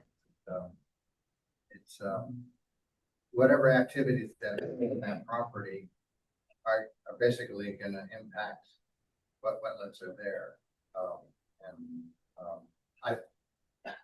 I've made my point that doesn't appear to be a suitable property for farmland. There's a pond there. It's going to go into Clinton Harbor. That water will impact the water there. So, but I understand your point. You're saying that farming's going on now there, so that you're classifying it as a farm. We understand that point. No, again, I'm not saying it is a farm. I'm saying their activities are farming activities. Okay. Are you Mr. Godsey? Are you? I'd like to speak at this meeting though. Yeah, so it's not a public hearing. I can only hear from. So, it is in fact, a show cause hearing is a public hearing, Okay. so we can't take other comment. Can I just, are there any more commissioner comments? Cause I would. Yes, I do have a comment, if I can. Let me go back. Yeah, Is that all right? there he is. Yes. We got you, Chris. This is Chris Horvath. I just want to say we can really get lost in the weeds here. My understanding of state law is I don't know of any statutes that say that citizens, individuals can issue their own jurisdictional rulings on their property. I don't know of anything that states that in our Connecticut statutes. There is such a thing as due process. We follow due process. What is that term? No one can be a judge of one's own cause. And I think the proper process is to come before this commission instead of in an adversarial relationship and telling us what you think anybody else thinks we don't have authority over. But come to the commission and ask for a jurisdictional ruling on farming activity. Instead of coming out and blasting us and telling us that we have no authority over anything. Now, I understand that there isn't any application, there isn't any understanding that this is farming activity. So I think that the commission really should wait to see if and when that happens. And then we can issue a jurisdictional ruling on whether this is farming activity. Thank you. Thanks, Chris. So do we want to hear from the town before? So if I could, now let me just talk to you a little bit about my role. My role is not to tell you what to do. I'm here for guidance purposes. I generally, want to just make sure that you don't get off track, that there aren't representations made to you that are inaccurate, and that you have a clear record. That's very important. I'm a big notice person. And a lot of times, I will ask questions through a border commission just for clarification of the record about statements that were made. So I was not here, did not participate until the end of the commencement of the show cause hearing. But I did review the recording several times, in fact, in preparation. I do initial review a couple of times, and then I sort of do a deep dive. And again, I'm looking for those things that I think you might need guidance on. So one thing I just want to start off with, and then I'm going to go in to some particulars and then address some of what has been said tonight on behalf of the property owner. If you could just give me 1 second, because I do have,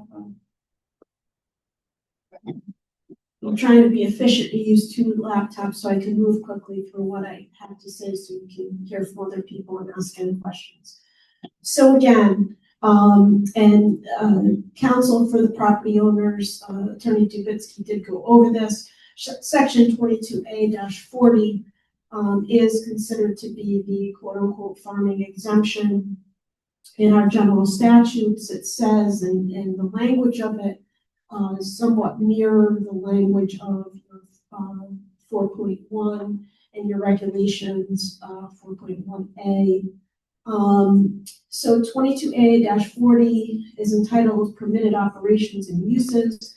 The following operations and uses shall be permitted in wetlands and watercourses as of right. Subsection 1, grazing, farming, nurseries, gardening, harvesting of crops, and farm ponds of 3 acres or less, essential to the farming operation, and activities conducted by or under the authority of the Department of Energy and Environmental Protection. For the purposes of wetland or watercourse restoration or enhancement or mosquito control, the provisions in the subdivision shall not be construed to include road construction or the erection of buildings not directly related to the farming operation, relocation of watercourses with continual flow, filling or reclamation of wetlands or watercourses with continual flow, clear cutting of timber, except for the expansion of agricultural cropland, the mining of topsoil, peat, sand, gravel, or similar material from wetlands or watercourses for the purposes of sale. Right? So we've got those exemptions in our general statutes. Attorney Dubitsky is absolutely right. Your authority comes from the general statutes. 4.1A, what does it say again? This is your regulations. The following operations and uses shall be permitted in the wetlands and watercourses as of right. 4.1A, grazing, farming, nurseries, gardening, and harvesting of crops, and farm ponds of 3 acres or less, essential to the farming operation, activities conducted by or under the authority of Department of Energy and Environmental Protection for the purposes of wetland or watercourse restoration or enhancement or mosquito control. The provisions of this section shall not be construed to include road construction or the erection of buildings not directly related to the farming operation, relocation of watercourses with continual flow, filling or reclamation of wetlands or watercourses with continual flow, clear cutting of timber, except for the expansion of agricultural cropland, or the mining of topsoil, peat, sand, gravel, or similar material from wetlands or watercourses for the purposes of sale. 4.4 says of your regulations, which is really kind of what I think this all boils down to, quite Bedford, and I'll comment more about that.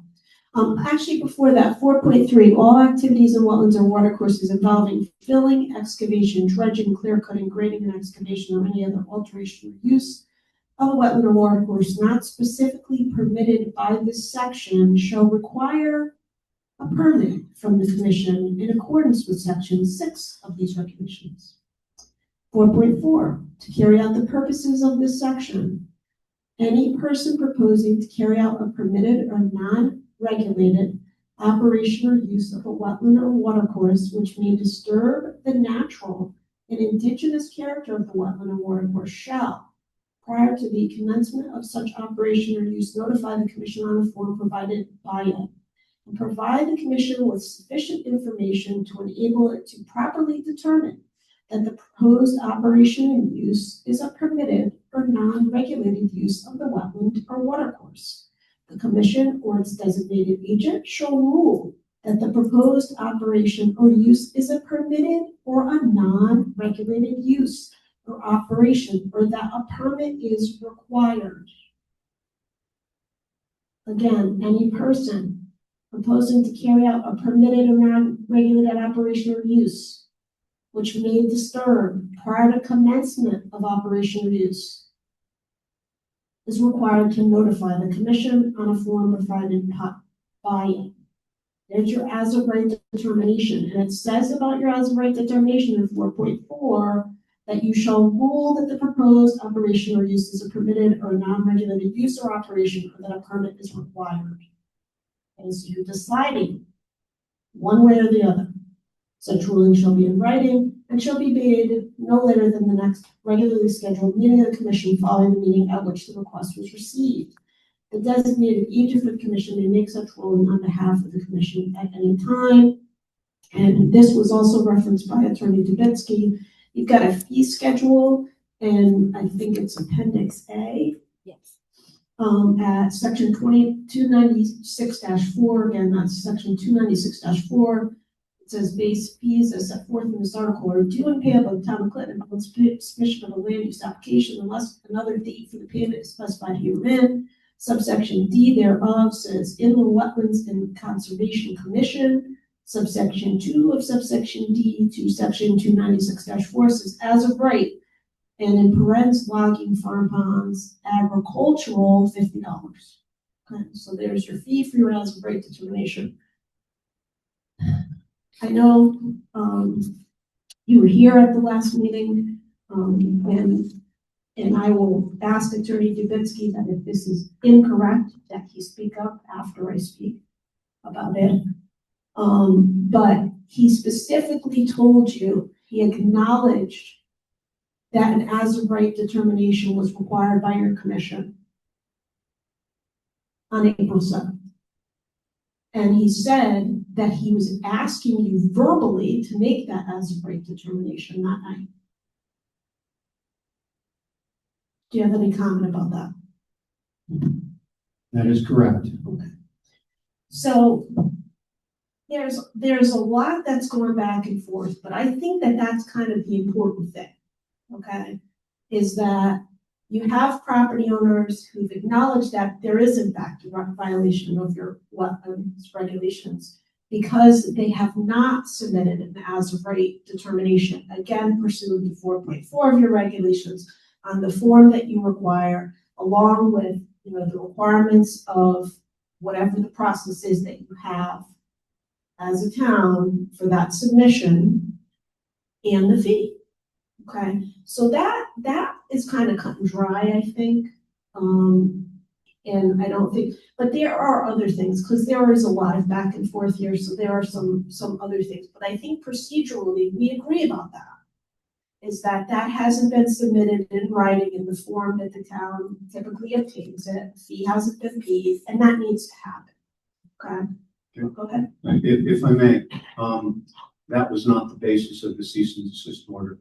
And the cease and desist order required that the property owner hire a soil scientist and a surveyor, none of which would be necessary under a request for a jurisdictional ruling. So it is true, I cannot deny that a jurisdictional ruling was not requested in advance. However, that is not the basis of the cease and desist.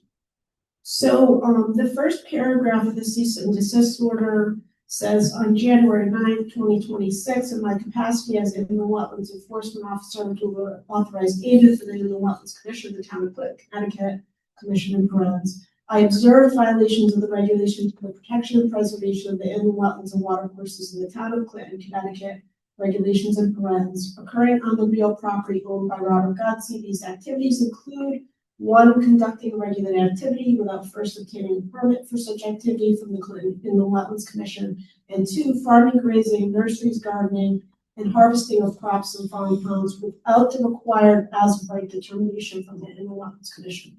So she does set it forth in the beginning, okay?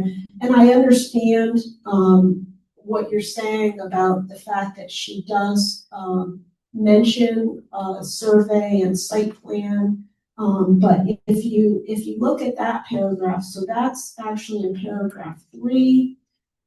It says, we had multiple conversations, both in person and via written communication on the following dates: 1/14/2026, 1/20/2026, and there's 1/27/2026, 1/29/2026, 2/6/2026, 2/12/2026, 2/24/2026, and 2/25/2026, discussing your intention to farm and conduct logging activity on 32 Old Knott Road. I explained that a survey prepared by a licensed surveyor with the inland wetlands delineated by a certified soil scientist must be submitted, and that you must apply for an as-of-right determination from the Inland Wetlands Commission. So that's when we first hear the survey, and then it says, as of this date, no survey or site plan has been submitted, nor has any application for an as-of-right determination from the Inland Wetlands Commission been submitted. So, the ultimate cease and desist language is to immediately cease and desist all activities on the property. And it says you're required to submit a restoration plan, okay? Prepared by qualified wetland professional to restore the property condition which is suitable to the commission. No restoration plan shall be implemented until it has been submitted to and reviewed and approved by the commission. So we first talk about as a right determination at the beginning, then the survey is mentioned, then it goes back to as of right. There's acknowledgement that there's no survey, no site plan, right, for them to have before them for the as of right determination. But ultimately, the commission, one of your options tonight is to revise. Okay, you can affirm, you can reverse, but you can revise or modify, and that's in the statute and that's in your regs, the cease and desist order. So, so I just call that out. I think we all agree about that. And I think that that's what essentially this is about for our purposes for tonight, is I think that you're entitled by law to, you know, your as of right determination written submission, written application. And that's not been received. And so procedurally, that needs to occur. Okay, so that's my input on that. I watched that video and there was agreement. It appeared to me, and I think you just agreed again, Attorney Divitz gave the record with regard to the acknowledgement that that's required and that has not been submitted. That is true, but I believe in both the Di Maria case and in Sackler, it was the same thing. I'm gonna get to that because Sackler was actually my case. Was it really? I don't know if you noticed that. I was very young back then. And I was not happy because I used to win all my cases. Anywho, just kind of moving along on some of the rest of this stuff. Okay, so I am concerned too. So there's been a representation to you, and again, just in terms of guidance, because I think you need to have a clear record on this. No jurisdiction.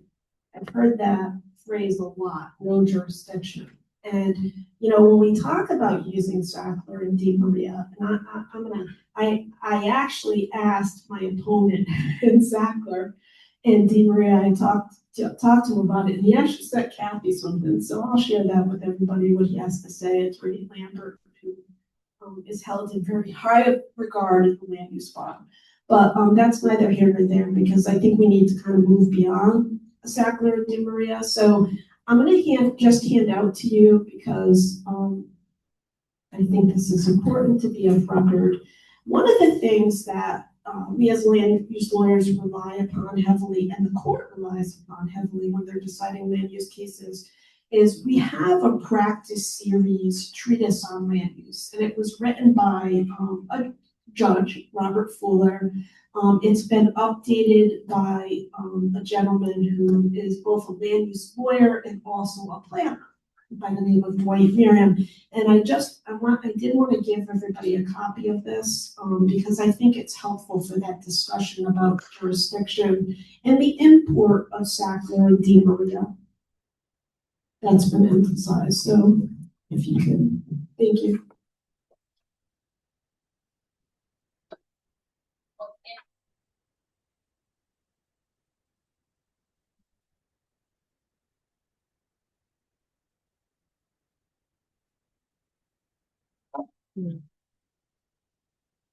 So one other thing, when that makes its way around to, and this is the whole, you know, what's needed to be a farm, is it a farm? One of the things that I had inquired about from the assessor's office, and I am just kind of a little bit curious as to, getting all this up, because there was something filed with the assessor's office to get the property acknowledged as being farmland. I don't know if council's aware of that. So, and I'm not going to offer any opinion, because I don't think that ultimately that has anything to do with that tonight. I just raised that because there's been so much back and forth about the zoning piece. Attorney Dubitsky, I wanted to make sure that you were aware of the fact that that had been submitted. So in terms of, and again, this is not, I don't intend this at all to be adversarial. You know, it's my job to make sure that you have an understanding of everything that's out there. You know, he's put forth certain cases that he thinks support his client's position, but that doesn't sort of tell the whole story. Okay, and that's not untypical. You know, advocates are going to advocate by using the information that they think serve them best. You know, when he was quoting your regulation, we mentioned that the beginning of 4.1a is grazing and farming. And we get into sort of really talking about some of the exemptions until later, right? Because he's focused on what he thinks favors his client. But I do want to point out to you, starting on page 1, if you could just find the paragraph that starts "even though." So much of what's contained in this land use practice series, or treatise really is what it is. And again, it's relied heavily by attorneys and also by the court. I'm often asked, well, what does Judge Fuller say in the practice series on land use about this, Attorney Fuller? Well, that's not uncommon. So it says, even though the property owner claimed that the use of the land was allowed under the agriculture exemption, since the inland wetlands regulations provided for an application before starting a permitted use, an application had to be filed with the agency for it to determine if the agricultural exemption applied to and allowed the use. It gives a footnote. That footnote, all the footnotes are at the end of these. Footnote 6 is to the town of Canterbury versus DOJ, 114, Con App 695.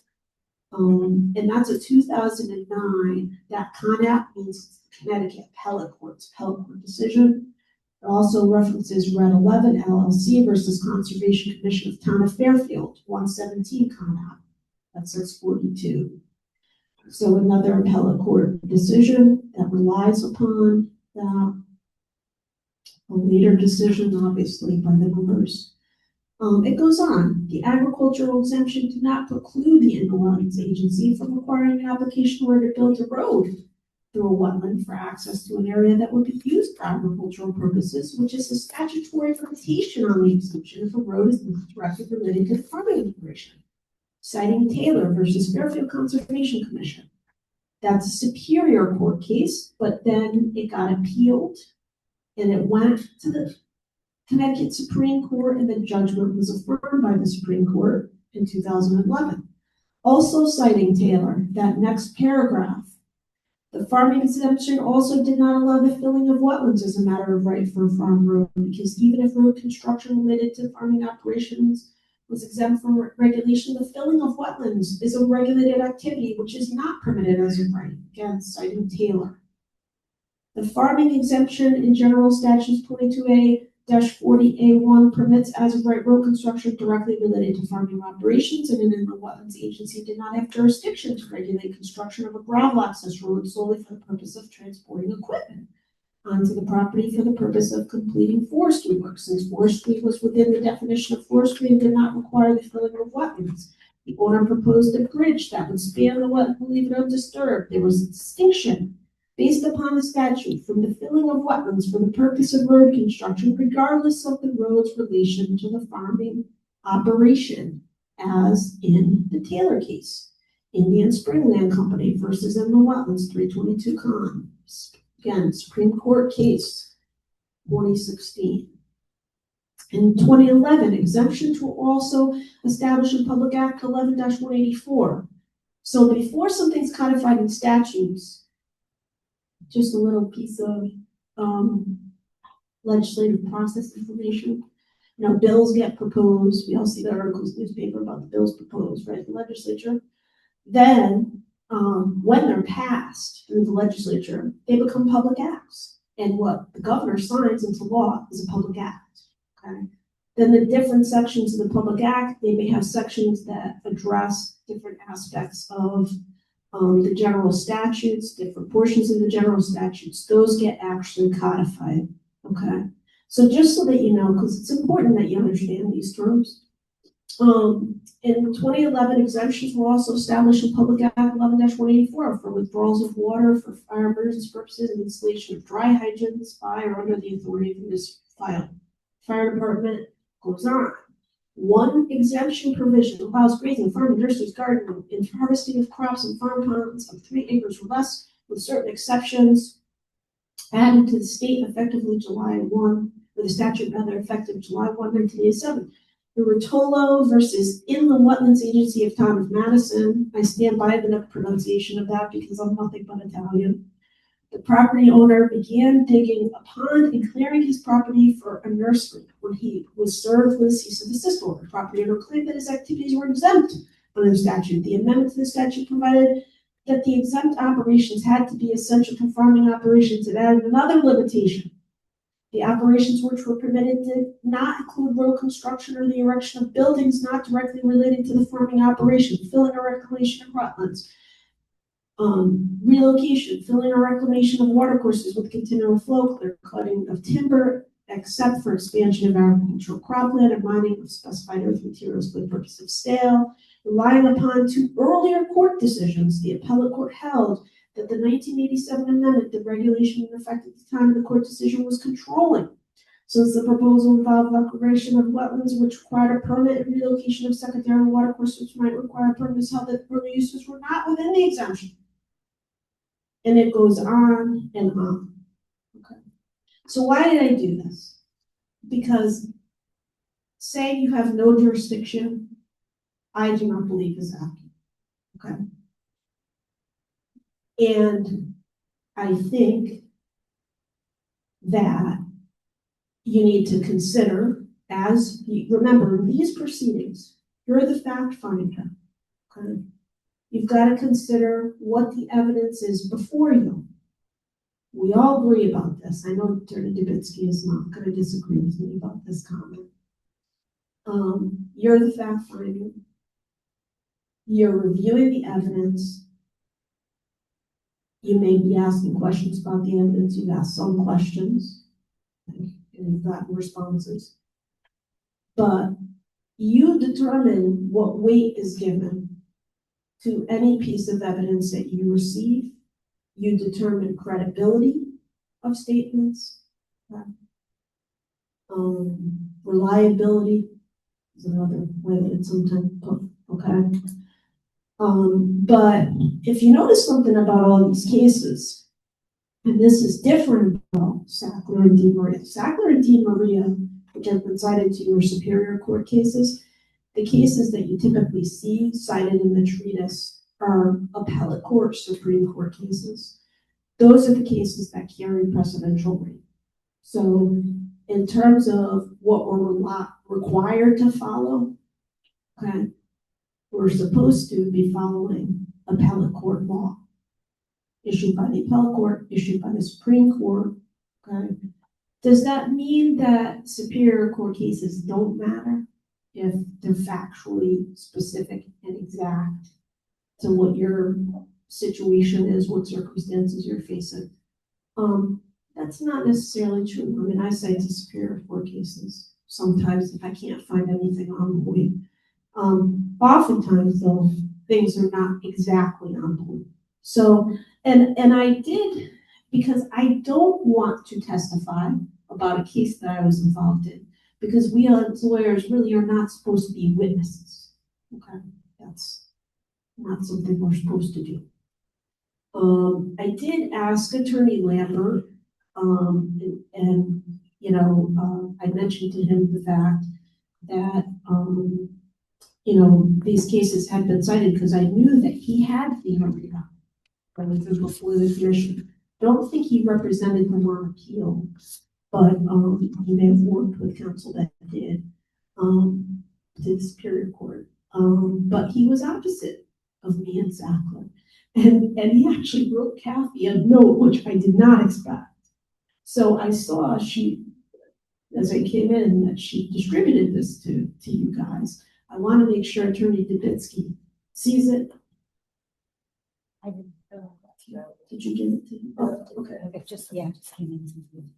And I haven't actually read it, so I'm reading it. It's going to be pushed out. I think I know what it's going to say. And again, this is to get to, you know, what should you guys be considering, all in our effort to sort of do the right thing. Attorney Dubitsky, did you get a copy of the section of the practice series? Did you get a copy of the other thing I distributed? Yes. Okay. Yes, and can I just make one quick comment about those cases? You know, certainly I know about the Rotolo case and some of the others, but all of those involve regulated activity. They involve road construction that was not related to the farming operation. They involved the reclamation of wetlands and the relocation of secondary watercourse, which is not exempt. There's no allegation that the Godzies have engaged in any of that. What they have done is they've taken down trees, removed stumps, and removed rocks. Those are non-regulated as of right activities, where the activities in these cases are not. So you do agree, though, that some of the activities, like you talked about clear cutting is defined. You agree with that? I indicated that what they are doing is not clear cutting, but even assuming, for argument's sake, that it is, it's a non-regulated activity because it's for the expansion of agricultural cropland. Okay, your comment is of record, but I'm going to just move on to a couple of other items and then potentially come back to that.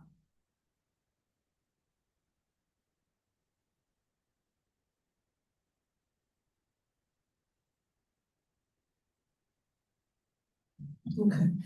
Just with regard, to, I'm sorry, I don't think I kept a copy of it. Okay. I guess this should be read in into the record. Yes. Would somebody else like to do it? Abby, would you like to do it? Some people have a break for my voice. Okay, so this is from John Lambert, addressed to Kathy Savona and Jennifer Pola, subject V 26-632 Old Knob Road via email. I was counsel to both Dr. Cheryl Sackler and Susan DiMaria in their challenges to Wetland Commission's actions. And it has come to my attention that cases were cited by Attorney Dubitsky at the hearing on this matter on April 6th. I have reviewed the tape and would like to set matters straight about what Dr. Sackler and Mrs. DiMaria claimed.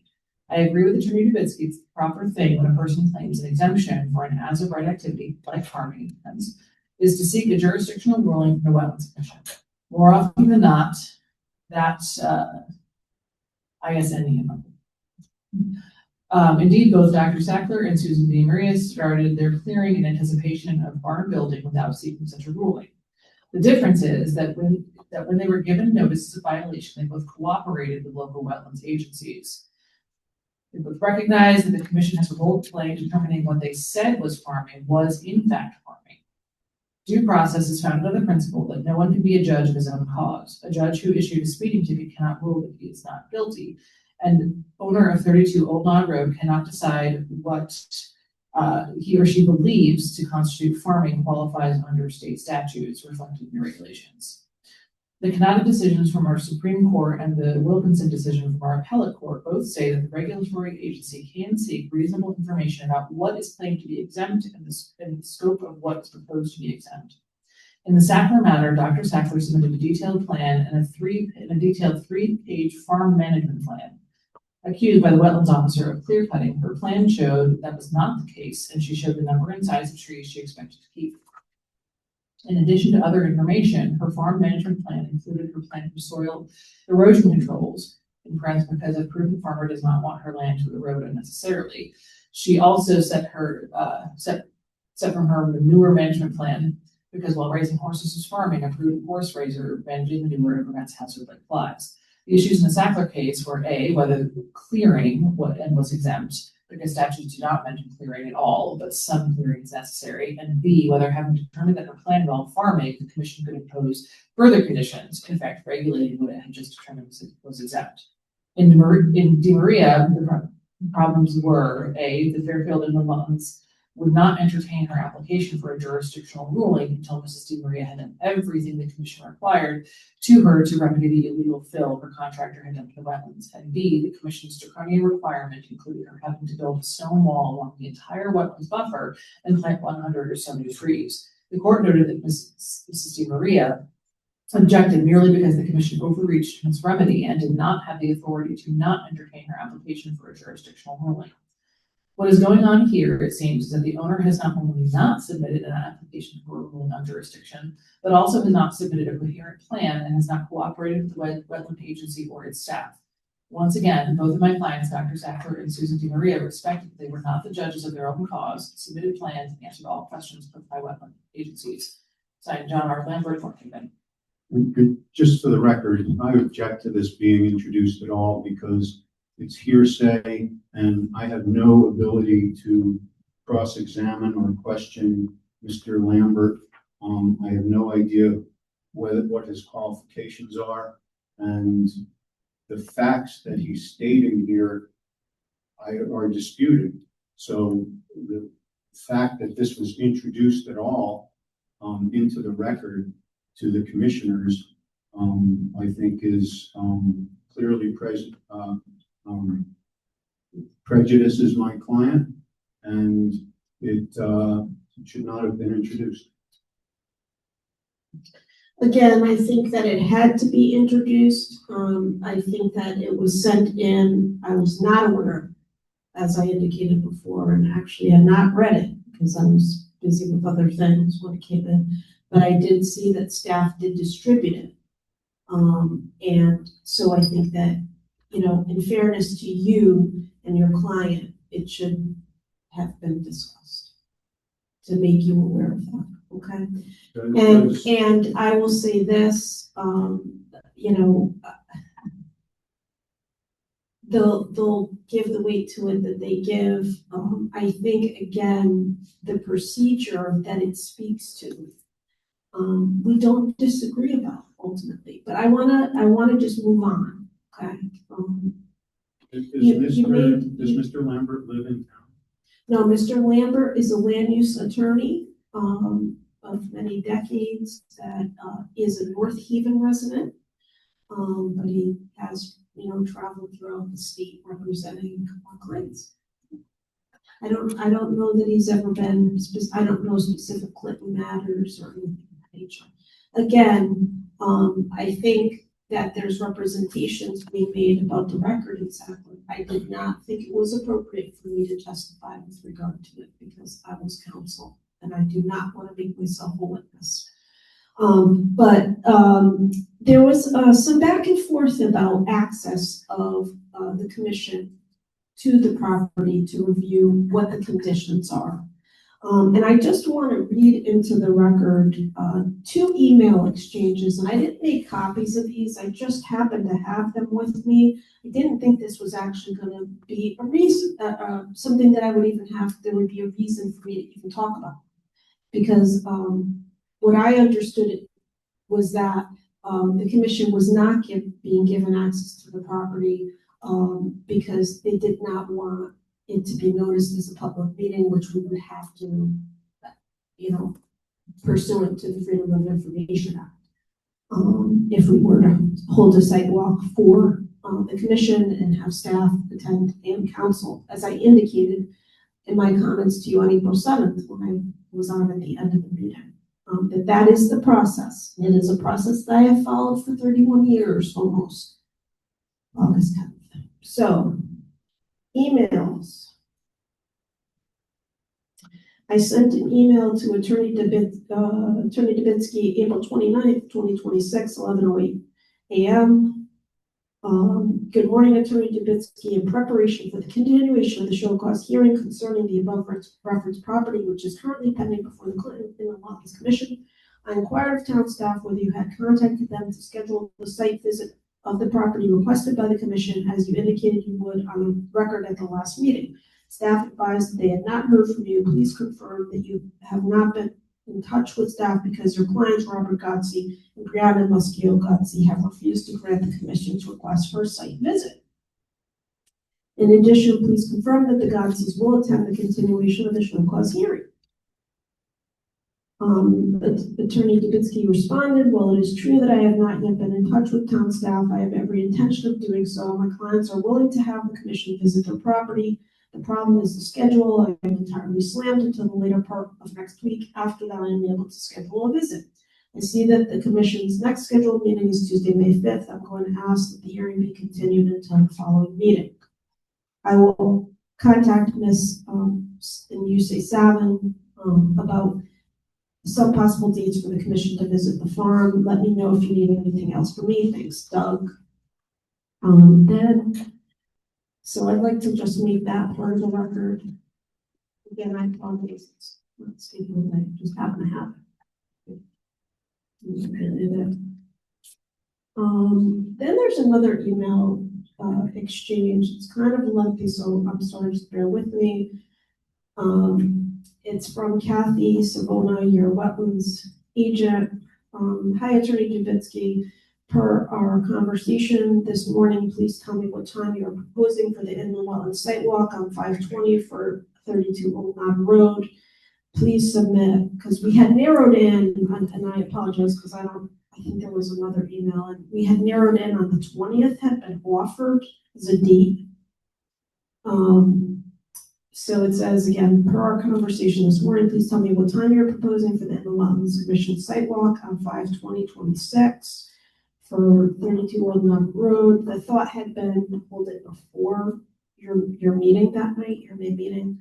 Please submit a formal request to the Inland Wetlands Commission to continue the Inland Wetlands show cause hearing for 32 Old Knob Road to the 6/2/26 Inland Wetlands Commission meeting, because she had known at that time that they wanted to continue it. Regarding the request for the property owners to move and cut the logs, I do not give permission for this. The property is under a cease and desist order. No work should be done on the property under the enforced under the enforcement matters have been resolved in Mountain Hill. Attorney Dubinsky responded, Kathy, this is May 1st, 2026, 2:16 p.m. In order for the Inland Lands Commission to determine its jurisdiction to regulate the farming activities on 32 Old Neck Road, a visit on May 20th, 2026 in the afternoon would be good, perhaps about 3 o'clock. Please confirm that this will be a site visit and not a meeting. Please also let me know who will be attending a site visit. Please consider this a formal request to the commission to continue the Inland Wetlands Show Clause hearing for 32 Old Neck Road to the 6/2/26 Inland Wetlands Commission meeting. If you need this request in a different form or since someone else, please let me know. Next email from Ms. Savona.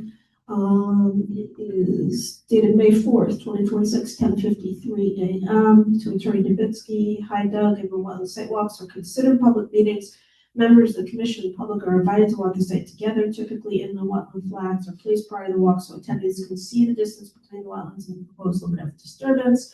During the walk, participants may ask questions about the location of proposed work, the proximity of the wetlands, placement of the septic system, drainage features, and any other site-specific details related to the application. I'm going to talk about the content of that in a minute, because it's different than what I discussed with you at your last meeting, or your April meeting.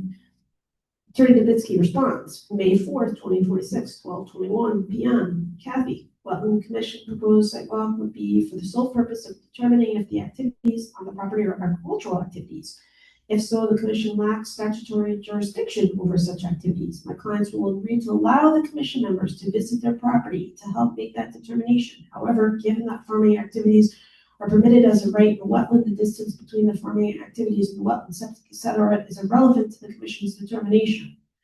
The Godsees have not filed an application to conduct any regular activities or not required to do so. Thus, the Godsees do not plan to incur the significant cost of hiring a soil scientist to flag wetlands or surveyor to flag septic, drainage features, and other site-specific details when separation distance farming activities is not an issue for the Wetland Commission, nor the Godsees consent to the commission opening their property to the public. At the commission's May meeting, when the commission initially raised the issue of possible site walk, I think he meant April. The commissioners and staff specifically mentioned that commissioners would not be allowed to discuss the issues before the commission because the site walk was not a meeting. I think he's referring to my comments. And I'll get to that in a second. That was the Godsees' understanding when they agreed to allow commissioners onto their property. If you are now taking the position that the commission intends to conduct a public meeting on the Godsees' property, they may well wish to reconsider their consent. If having all the commissioners together on the property would constitute quorum, the Godsees would be open to considering allowing a few commissioners at a time. Please advise Doug. And I responded Tuesday, May 5th, 2026, 5:40 p.m. Good evening, Kathy and Doug. I ask that you both be sure to copy me on correspondence regarding this matter so I am being kept up to date in all communications, because I haven't received all the back and forth. I've attached a copy of a notice and agenda for a wetland special meeting that included a site walk. A similar notice and agenda should issue if a site walk were to be scheduled for this matter. By law, the site walk must be noticed as a public meeting. In my limited comments to the commission at the last meeting, I'm referring to April 7th, I stated this, among other things, about the conduct of the site walk. Comments are limited due to the meeting location and the challenges it presents in meeting other legal requirements. That said, Doug, please confirm that your clients are not agreeing to the site walk at this time. Doug, I expect that the commission will be asking for my guidance at the next meeting. In my last email to you, I asked that you please confirm that the Godsees will attend the continuation of the show cause hearing. Please advise whether they will attend the continuation of the hearing, which you have requested to be continued to the June meeting of the commission. Thank you. He responded, and this is the last one. Thank you for your patience. May 8th, 2026, 10:43 a.m. Jennifer, we object to the commission deliberating on the issue. This has to do with May. In our absence at its May meeting, we resolved to hire a soil scientist when we formally requested a continuance of the show cause hearing per Kathy Savona's instructions. The question before the commission is a simple one. Is the activity agriculture or not? If it is, then it is not a regulated activity and the commission has no jurisdiction to regulate it. We see no purpose in opening the Godsey's property to the public for the commission to determine if it is farming that can be handled administratively without the intrusion on the Godsey's property and privacy, given that agriculture is permitted in wetlands as of right under applicable statutes and the town's wetland regulations. We see no purpose in spending money retaining a soil scientist, delineating wetlands, or surveying the property. I will be at the continuation of the hearing representing the Godseys. Whether or not they will attend has not been determined. Is there some particular reason you are asking about attendance? So, a lot of back and forth about your access to the property. But I think the final decision that was made was that they did not want a site walk for the commission to be noticed. It has to be a public meeting. Has to be. It's FOIA. Compliance with FOIA. My statements on April 7th to you were that that is the way it would be noticed, and that I would be in attendance to make sure that there was no discussion. But when you conduct a site walk of the full commission at a property, it gets noticed as a public meeting. It's a special meeting. Notice of agenda of special meeting gets published. Typically, I'll put language. I may have had it, and the attached. This is going to be part of the record. Yeah, this is a public meeting, so interested members of the public can attend and participate in the site walk at the subject properties. I attached a sample one for him to see what I could do. But that's the deal. It gets recorded because it's a meeting. And I make sure that nothing is discussed because it's a site. That's what it is. If I may, it's only a meeting if there's a quorum. That's why we offered to have a few commissioners come at a time, so they didn't constitute a quorum. As you saw from those emails, you had no problem with commissioners coming and looking. We just didn't want it open to the public. And I can imagine most people don't want the public trudging around on their property, especially a property that is in the midst of a change into a pasture land on a large piece of property where people could get hurt, they could get lost. Who's gonna, let's say 50 people show up. Who's gonna watch them? Okay. So just one very, very quick comment about it. I think we just want a clear record, okay? I think one thing that I would ask, again, so it does sound like you are willing to do what's allowed in the regulations, because it is in section 7. If I can just get this very quickly. And this is just for their deliberation purposes, Attorney Dubinsky. It's in 7.3 K, authorization for the commissioners and agents of the commission to inspect the property at reasonable times, both before and after a final decision has been issued. It sounds like you would be willing to allow the commissioners and agents to inspect. Again, as you indicated, not noticing a public meeting, but going out in groups of less than a quorum, which really should be individually. You're okay with that? Correct. That's what I put in my email, and that's what we had offered. Well, again, I read all the emails into the record. Right, and one of them said we'd be glad to allow them to come individually or in small groups. That's what my email said. That's what we offered. That's not what was discussed on April 7th. It was discussed that it would be a full commission, noticed as a public meeting. My comments are record from April 7th. Okay? As are mine. Okay.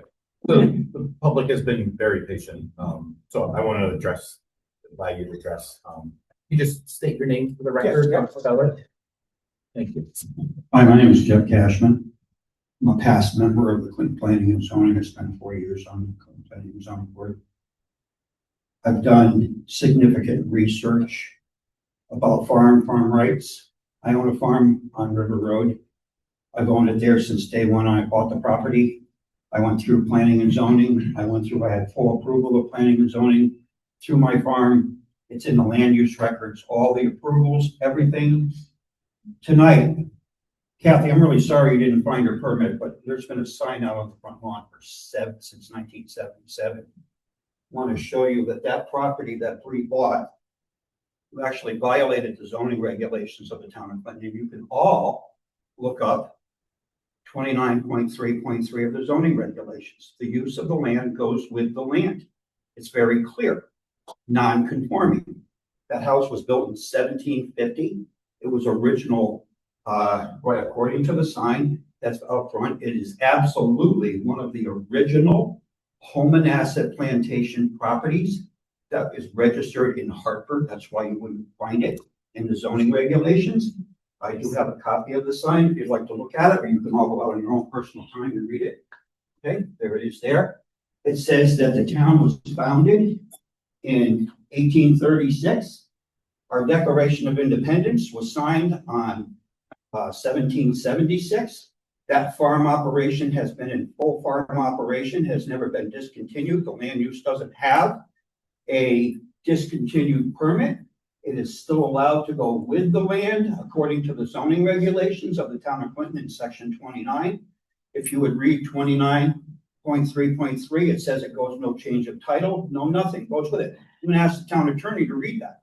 Because right now, when this man sits here and says in no jurisdiction, it legally existed prior to the effective date of our town taking on zoning in 1963. It legally existed when I-95 went through. Can you imagine it being 32 Nod Road and you're running a carriage since 1750 and they put a highway in it? Imagine the stories that piece of property could tell while we're celebrating 250 years. 250 years. This is 275 years. We should be honoring her in her farm operation. And when she bought it, she thought it was non-conforming. Kathy recognized it as being non-conforming. The Bree family have that documentation that she actually recognized it. And then the Wetlands Commission, do you realize what's actually happening up there? You had another application here tonight about a dump that needs to be covered. Okay. I worked on Nod Road in 1986. I replaced 27 wells up on that piece of property up there, okay? Because the wells were polluted with what was known as high rates of total petroleum hydrocarbons. I worked with Beth Sissel, the engineer. I worked with Mr. Pinder. We repaired all the lawns. We installed all the piping. We did everything. 27 homes were polluted. I have a video tonight of probably even more oil on top of the water that the beaver is actually creating. And the test water that comes into Bree's well water right now is undrinkable. It was undrinkable when they bought it. It's undrinkable with filtration systems. It's horrific. Those beavers that are now 7, because Memorial Day, I went up to on a farm, went up through that whole piece of property. All of that water belongs to the town that's flooding that piece of property. Comes from Hester's Pond. You have 4-foot diameter culverts that go in on the north side that feed all of Cow Hill Road, and it's all sitting next to Bree's well. I wonder what liability lies with the town, knowing that there's been 27 wells that have been polluted up there, along with Bree's that's now undrinkable water. It should have been hooked up to city water also too. Now with videos, I'm sure that we would love to get them to Kathy Sedona. Kathy's letter to everybody says if they become to be a nuisance, those beavers should actually be removed off that and euthanized. When you have 7 of them, you have a large family and they're across both sides of the road. That's what starting this problem with this wetlands violation.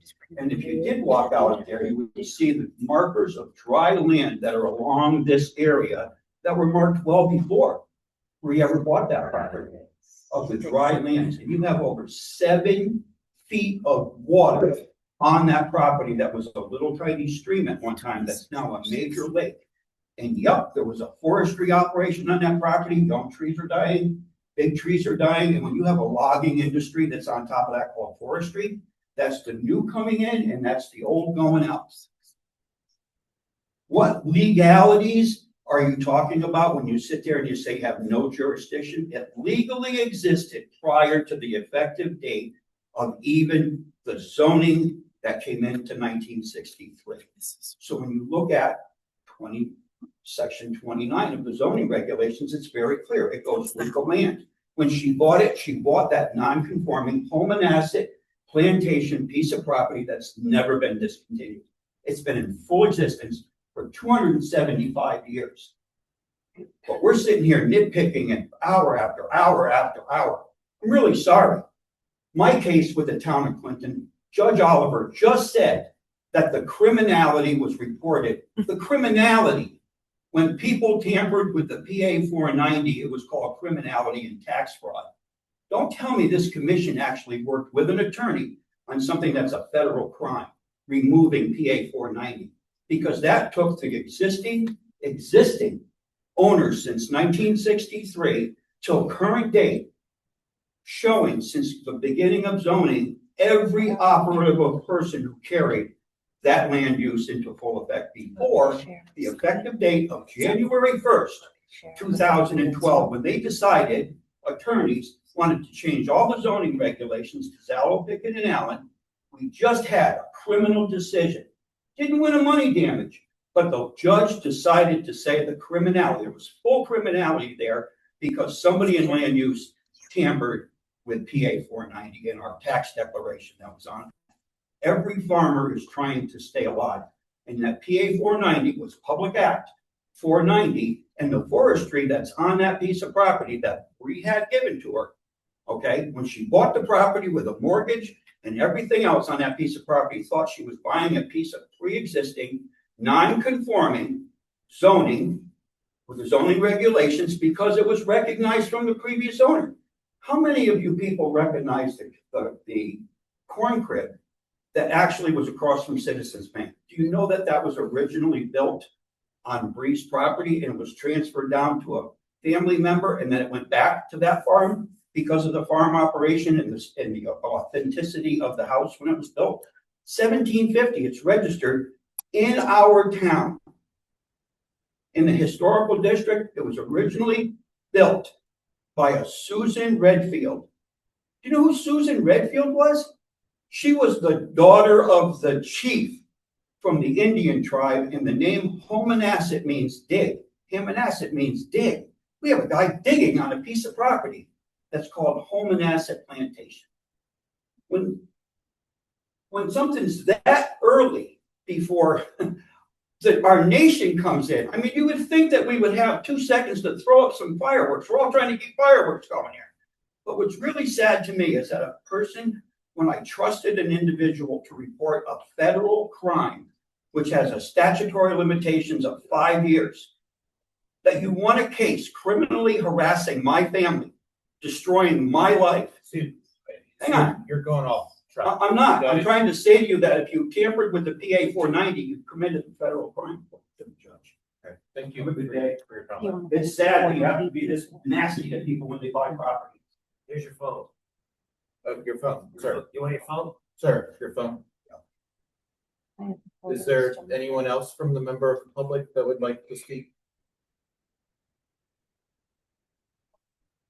Okay, so we've heard testimony from town attorney, from, go ahead, Cassie. So a couple things. One, I do have photos of the property that were, they're on the screen now from realtor.com of the house before it was purchased by the Godseys. You can see there's no indication of any, farm. It's all forested.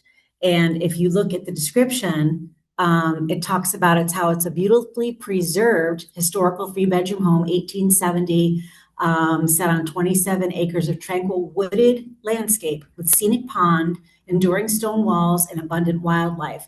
This charming property boasts many original features, including a solid granite foundation, a central chimney that serves 3 fireplaces, a beehive oven in the living room, and wide plank floors throughout, reflecting its storied past.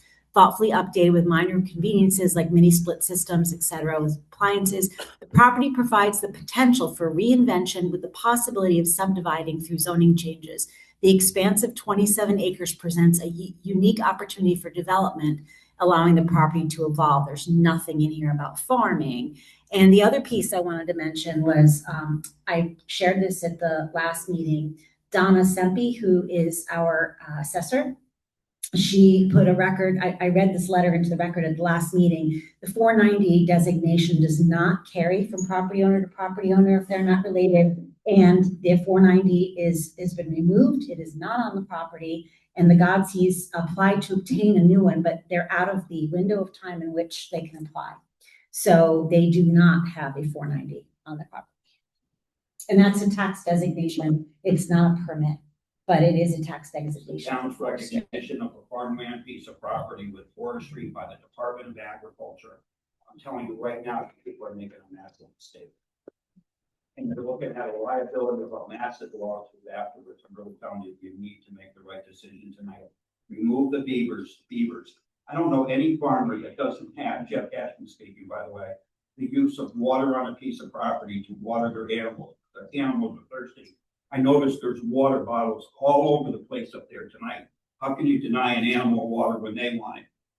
It's what a normal standard practice is. And there are right to farm laws that you're violating also too. But the greatest one is right now, you are violating our zoning regulations, which are ours. They went to public hearings. They went there to make sure the farmers signed the Declaration of Independence.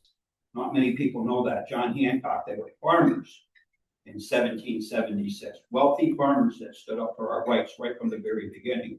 Why do we have to fight for farming now? I'll never understand it. It's been 14 years of litigation with the town, $138,000 of my daughter's school money. That's pretty sad. Thank you for your comment. So we've heard from the lawyers public comment. So now I assume we need to just determine whether the cease and desist order remains in effect or is, I guess, discussion amongst the commission. May I just make one comment about the, since PA 490 was brought up, PA 490 does appear on the Godseys field card as of January 16th, 2026.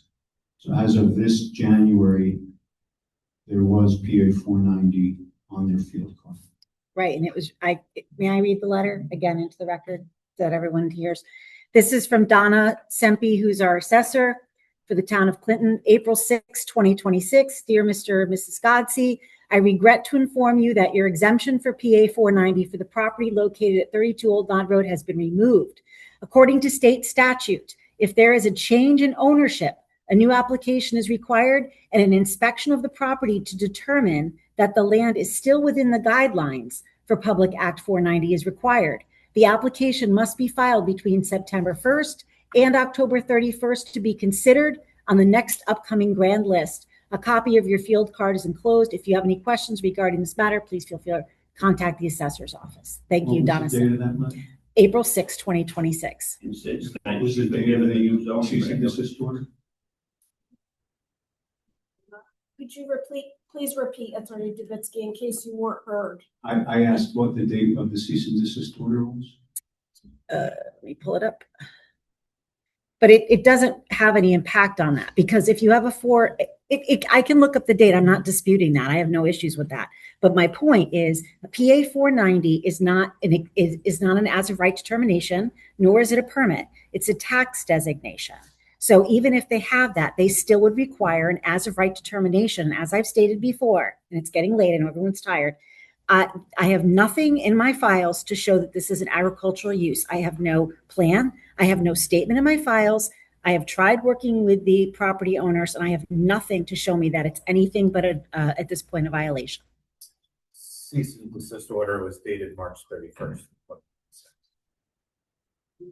So the cease and desist order was issued before the revocation of the PA 490. They still didn't have a farm use or an as of right determination. There was no farming being done on the property as is evidenced by the aerial photos.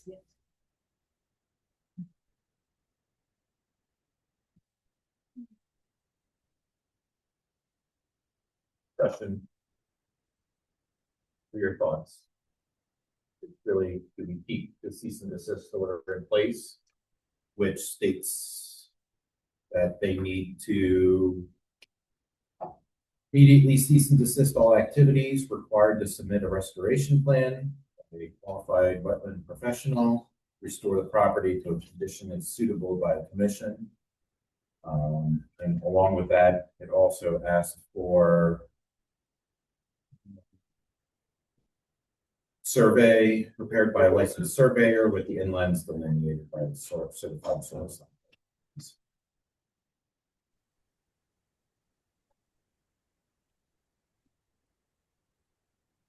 I think that it's not designated as a farm yet. Yeah.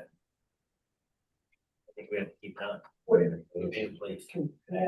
what is required for the as of, what we require? They still would have to supply a proper plan. And again, they don't, and I don't want to muddy the waters here, and Attorney Capola can speak to it better than I, but they don't have a farm use. So I have nothing, I said, in my files to show. So they would have to. Zoning, all the mapping and all that you required. Yeah, there's, I mean, depending on what they want to do, there's manure management plans. I mean, those are for planning and zoning, but they would have to have a plan in place so we know what's going on the property. We don't know anything at this point. It's all based on what the attorney is stating, but I have nothing in writing. I have nothing in the record. So as I said, at this point, all I know is I see a violation. If they had worked with me and gotten the as of right determination, we wouldn't be here. But I think procedurally for the as of right determination, the pieces, there would need to be a site plan of particular with clarity that it reflects current conditions on the property, that they have the authority and ability to use. That would need to be on the record, a very clear accounting of all the activities proposed, their locations, their proximity generally to the wetlands, that gives you sufficient detail to be able to evaluate whether or not the activities being proposed are exempt, and whether or not they're within, if there's anything that does not fall underneath that exempted activity. So I think that's what the question is the application has to come in with sufficient detail. So we have our online application system. Folks would need to submit that information into the record in sufficient detail, and then bring that to you for determination. It's a fairly straightforward application. It's available online. And again, it comes with that $50 fee. But would that not require the survey? But what you just said doesn't mention the requirement for a survey. So Is that something we could take out of the disease and just get the right? So I did actually draft a motion for you, because I thought it would be helpful, and I apologize because evidently they weren't able to open it to print it out for you. It's pretty straightforward, so I'm gonna read it to you. I move to revise the cease and desist order issued by Wetlands Enforcement Officer Kathy Skolniak, March 31st, 2026 for 32 Old Knott Road. Assessors map 20 block 6 lot 57 lot R-60. I think, I'm sorry, that should be zone. Like that. To property owners Robert and Brianna Godsey, and to require the property owners to apply for an as of right determination under Clinton Inland Wetlands Regulation 4.1A with the following findings pursuant to section 4.4 of the Inland Wetlands and Water Courses Regulations of the Town of Clinton, Connecticut. And then I just quote that section at a show cause hearing on the cease and desist order held before the Clinton Inland Wetlands Commission, commenced at the Commission's April 7, 2026 meeting, and continued to the June 2nd, 2026 Commission meeting at the request of the property owners Robert and Brianna Godsey through their counsel Doug Dubitsky Esquire, admitted that they had failed to comply with the above cited section 4.4 of the Wetlands Regulations in not submitting an application for an as of right determination. Therefore, the Commission further orders that The property owners, Robert and Brianna Godsey, shall submit a written application for an as-of-right determination, which shall comply with all application requirements contained in section 7 of the wetlands regulations, which include the purpose and description of the proposed activity, a site plan showing the entire property drawn to scale, existing and proposed conditions in relation to inland wetlands and watercourses, and any other proposals planned for the property. Limit of work shall be drawn on the plan, labeled as such, that encompasses all work associated with the proposed project, such as but not limited to grading, excavating, planting, building, construction, and or any regulated activity. No activity associated with this project may be undertaken beyond the designated limit without the consent of the commission or its designee.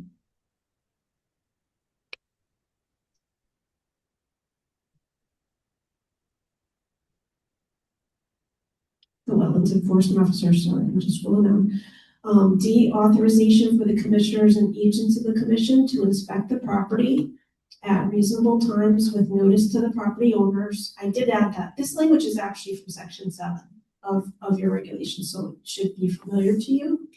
That's your application section. D, authorization, again, for the commissioners and agents of the commission to inspect the property at reasonable times with notice to the property owners. I added the with notice because I think you should always be giving notice to property owners, both before and after a final decision has been made, and any other information the applicants deem necessary to the understanding of what they are proposing, and then submission of the required application fee. 2, no further activity shall be undertaken within 100 feet of the inland wetlands and watercourses on the property until this application has been submitted and acted upon by the Inland Wetlands Commission. And then 3, the required as-of-right determination application shall be submitted by no later than August 2nd, 2026. So again, it's contemplating submission of a written as-of-right determination application, which the representative of the property owners, and it should be noted too, the property owners did not testify, that only counsel gave testimony on their behalf, but his testimony reflects, and he stated this on the record, we're still in public session, so he can speak up if he wishes, but he stated on the record, he admitted that it's the as-of-right determination application should have been submitted. So again, that's why I started all my comments with, I think this is pretty straightforward.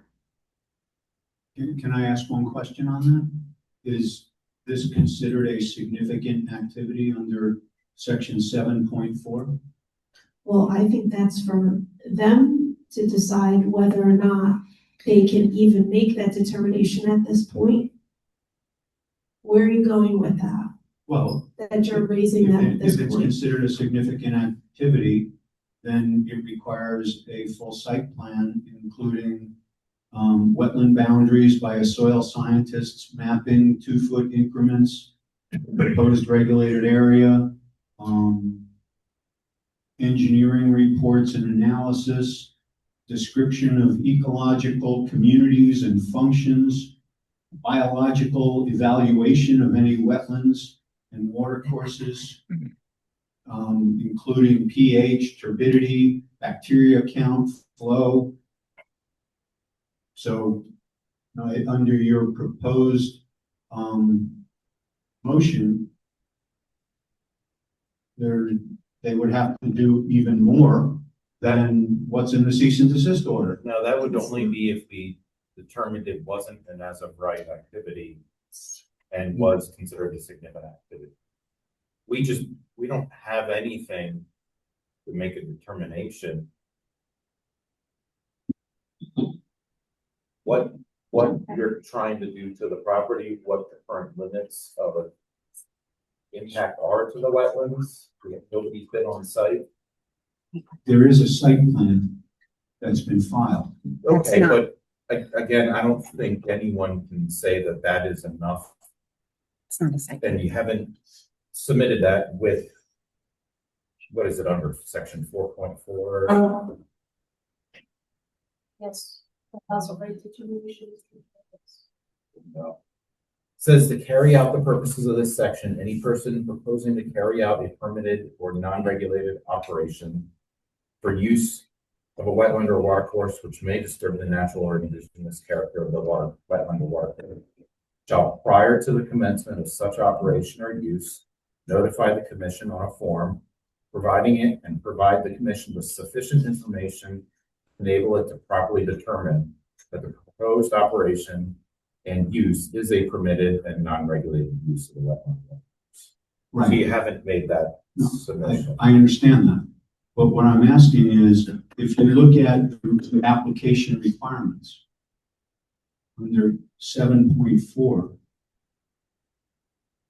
the requirements under 7.4 that go through A, B, C, or A 1 through 7, B, C, D 1 through 3, E 1 through 5, and F. All of those only apply in the application. In the application that would seek a declaratory ruling under, was it 4.1? 4.4. 4.4. Those only apply if it involves a significant activity. So I'm asking, you're asking the property owner to submit a request for jurisdictional ruling under 4.4. So I'm asking, is it a significant activity? And if so, then it requires all of those things. It requires them to hire a surveyor, a soil scientist, engineer, biological engineer. There's a lot of stuff in here, all to find out whether or not the commission has jurisdiction. They can't make the determination without having anything in front of them to look at. Right. They haven't been to the site or had a plan. That's when they make their determination if it's a significant activity. Right. We need to have a plan first. We're not talking about significant activity at this point in time. So I didn't. He said they're not talking about that at this time. So procedurally, the application for an as-of-right determination with a sufficient level of detail to describe the activities and accurately reflect the site conditions would be submitted to the commission, at which point the commission would determine whether or not this is a regulated activity or is an as-of-right activity. And at that time, any conversation about significant activity of more detail or required could be had. But I'm not hearing from the commission that what you're requiring at this stage, no, that you even have enough information to make a determination about a significant activity at this point. That the as-of-right determination would need to be filed with those initial pieces of information for you to begin that conversation. Is that fair? That's correct. Okay, so just to be clear, so for the purpose of this motion, you're not asking the property owners to do those things in 7.4. Not at this time, no. No, the cease and desist order asks for a survey with a delineation of the wetlands. And typically, with most applications that come in, a visual, usually done by an engineer, but not always, on the site plans to scale so that we can actually see the work that's proposed in relation to the wetland limits. Right, but to be clear, this is not an application we're filing. We're filing a request for a jurisdictional ruling.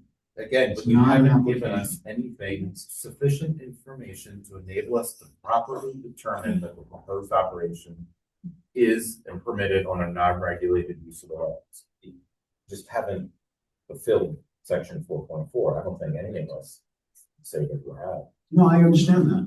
I'm just trying to figure out what you're asking us to provide. It's outlined in not, because there is nothing here that requires an application. If you're just asking for what's in 4.4, that's one thing. If you're asking what's in section 7, it's a whole nother. I think that's why our attorney suggested a revision to the cease and desist. Yeah. And again, I didn't say anything about a delineation when I called out. Because I think that if you start with the site plan and you're identifying the purpose and the scope of the project and they're getting a site plan that is a site plan for this proposed use. What has been submitted is not typical and is, in my experience, it's a marked up plan prepared by somebody else, not for the specific use. That's not considered to be proper. And I don't, and I'm not gonna, and you can say that, and I can say I've been doing land use for 31 years. And this would never be accepted in Dubinsky. And I know that you said that in front of CBA, and we could have different experience because we go to different towns, I guess. But you know, a design professional is never to use a drawing of another professional. That's not allowed. I mean, this has no, I don't know how they're supposed to, and again, I don't want to testify, I don't want to get into a back and forth, that's not my role, but I don't think that that's an accurate representation that this is something that would typically be accepted in this situation. Because I've seen many as of right determinations, and I've never seen the hand drawn for any of them. I have seen them many times in many towns all over the state. This is very typical of farmers who go to a wetland commission for a jurisdictional ruling.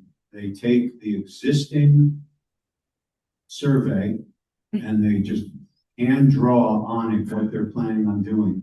It doesn't make any sense to spend tens of thousands of dollars surveying a 27 acres piece of property just to show you where the barn's gonna go, and show you where the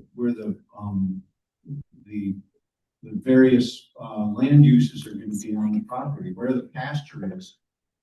You're gonna spend tens of thousands of dollars just to show where the pasture is, just to have the commission determine that it doesn't have any jurisdiction to regulate it?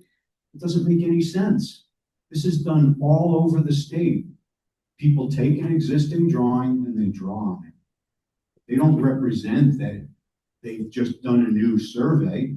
There is no representation that that's brand new and that those are, that they've hired somebody to draw that perimeter. They took a perimeter survey that already existed on file and they hand drew on it. It happens all over the place. Wetland commissions all over the state accept exactly that. Okay.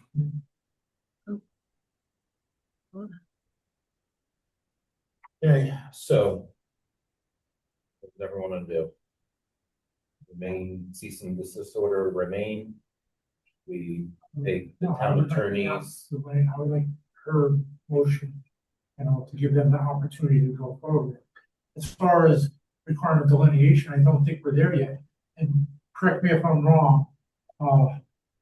We can, as a board, say that's not a necessity in our eyes, all right, due to hardship or other things. So as a board, we can say, no, we're not going to require, you know, any of those other things. We can take stuff out of there. That's what this board is here for, and for people to come in front of us to say, no, we don't think that's a necessity in our decision, all right? We've done it before, right? Because it's our right. That's why we have these boards. What are you saying? So we have the right to say that we don't need a delineation to make our decision, but we're not even there yet in my eyes. Right. That's Right. my point. We're at I know, but down the road, we can say no to that aspect, you know, because I believe they're concerned with being able to afford that on that side of the property, right?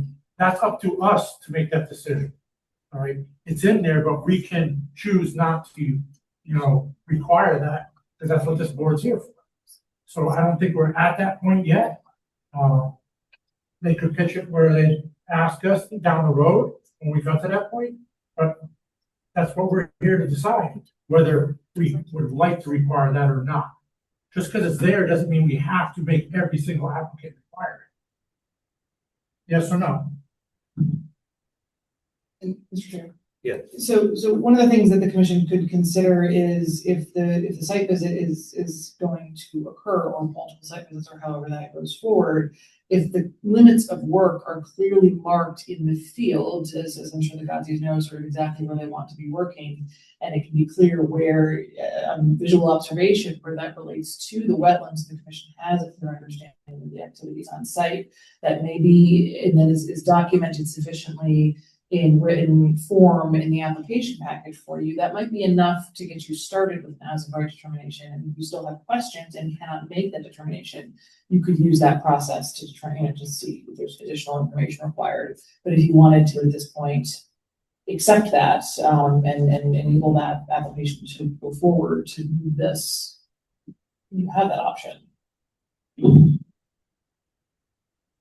you mind reading your proposed draft motion again? Sure. Or does one of us need to read it? Or to actually act on? Yeah, I believe one of us. Oh.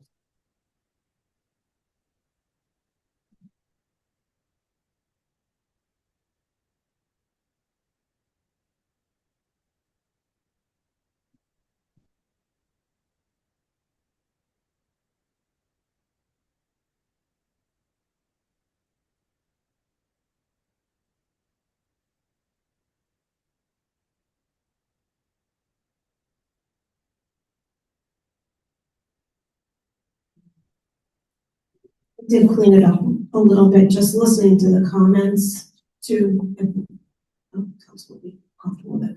I move to revise the cease and desist order issued by Wetlands Enforcement Officer Kathleen Savona on March 31st, 2026 for 32 Old Map Road, Assessors Map 20, Block 6, Lot 57, R60 zone, to property owners Robert and Brianna Legacy, and to require the property owners to apply for an as-of-right determination on equipment in the Wetlands Regulation 4.1A with the following findings pursuant to Section 4.4 of the Inland Wetlands and Watercourses Regulations of the Town of Clinton, Connecticut, Wetlands Regulations and parens. Any person proposing to carry out a permitted or non-regulated operation or use of a wetland or watercourse which may disturb the natural and indigenous character of the wetland or watercourse shall, prior to commencement of such operation or use, notify the commission on a form provided by it, and provide the commission with sufficient information to enable it to properly determine that the proposed operation and use is a permitted or non-regulated use of the wetland or watercourse.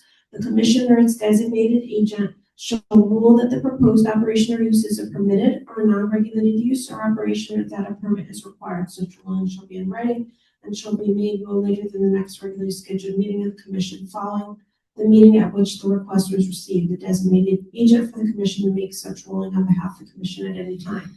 And again, that's just a direct quote of 4.4, nothing more. The second finding, at a show cause hearing on the cease and desist order held before the Clinton Inland Wetlands Commission, commenced at the Commission's April 7th, 2026 meeting and continued to the June 2nd, 2026 Commission meeting at the request of the property owners Robert and Brianna Godsey through their counsel Doug Dubitsky Esquire, admitted that they had failed to comply with the above cited section 4.4 of the Wetlands Regulations and not submitting an application for an as-of-right determination. Therefore, the commission further orders that 1, the property owners, Robert and Brianna Godsey, shall submit a written application for an as-of-right determination, which shall comply with the following application requirements contained in Section 7 of the Wetlands Regulations. A, the purpose and description of the proposed activity, a site plan showing the entire property drawn to scale, existing and proposed conditions in relation to inland wetlands and watercourses, and any other proposals planned for the property. C, limit of work shall be drawn on the plan labeled as such that encompasses all work associated with the proposed project, such as but not limited to grading, excavating, planting, building construction, and or any regulated activity. No activity associated with this project may be undertaken beyond the designated limit without the consent of the commissioner and designate the Wetlands Enforcement Officer. D, authorization for the commissioners and agents of the commission to inspect the property at reasonable times with notice to the property owners. E, any other information the applicants deem necessary to the understanding of what they are proposing, and then F, submission of the required application fee. 2, no further activity shall be undertaken within 100 feet of the inland wetlands and watercourses on the property until this application has been submitted and acted upon by the Inland Wetlands Commission. And 3, the required as-of-right determination application shall be submitted by no later than August 2nd. One problem with that, they live within 100 feet of the wetlands. So that provision that they can't do anything within 100 feet of the wetlands means they can't go home. It's not an activity. That's Regulated activity. It's removal, disposition of material. It's not inhabiting. Okay. So does everyone agree with that? So we're not asking for, you know, any engineer plans at this point or delineation. We're looking for a formal application for as of right and enough information that we can really make a determination. Yeah. The drawing that was up before, could they use that drawing without getting another survey and just indicate where these operations are gonna be on that that map? I think what we're trying to avoid is them spending thousands of dollars for another survey. But that's not a site plan. It's not to scale. It doesn't show what the activity is. It doesn't show limits of disturbance. It doesn't show the items that are listed in motion. It's a drawing made by somebody else. I don't even know when. And it just has squares and triangles on it. Maybe able to market, you know, sidewalk, see. It's not, I mean, I wouldn't accept that from anyone typically for a wetlands application. If someone makes the motion, I will second it. So, I mean, in our motion, it states out what they need for section 7 of the application. So if they can produce a plan that lists everything that we have listed, I think that's what we're looking for. We're not telling them how to do it, but we're asking them to submit what they want to submit. But it'll at least now be following our procedures for section 12.4. Officially applying for an as of right, if there's a fee, $50, $50 fee, and then enough material that we can make a decision. Yeah, there's a state fee of 60. That's goes right to the state, the deep. So the application fee is separate from the deep. It's 110.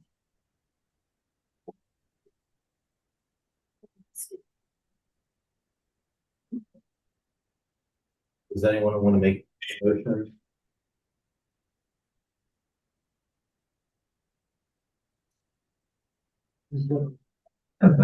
So we could use the motion that I'll make a motion. Okay. I will Great. second it. We'll second. Okay. Any discussion before we vote?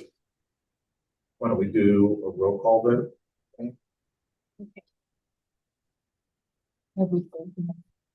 Oh, yeah, I gotta make a motion to. We have. You don't actually have to make a motion to declare it closed. Okay, I'd like to close the public hearing. Show cause. Yeah. I mean, the show cause here. Now I would like to make a motion to Make the amended cease and desist order. Okay. Chris, you still second? Yes. Okay, discussion? Okay, you mind doing a roll call vote? Nope. Okay, Scott Harley, I'll abstain. he's not here. Mike Florio, Okay. Rob Corson, Chris Horvath, Yes. Thomas Welch. Yes. Who was that? Mark Bruno.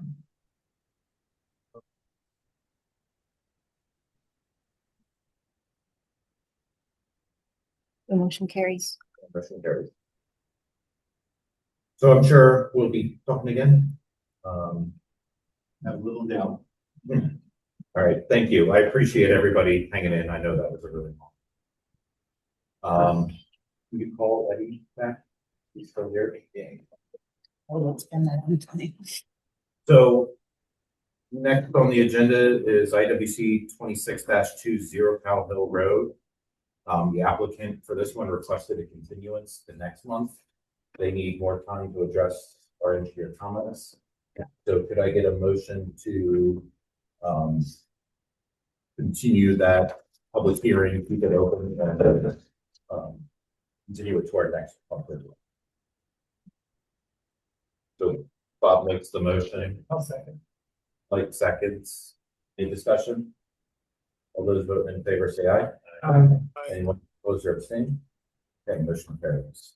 What, Mr. Chairman, yes. who was the second? Was it Mike. Mike? I'm sorry. Okay.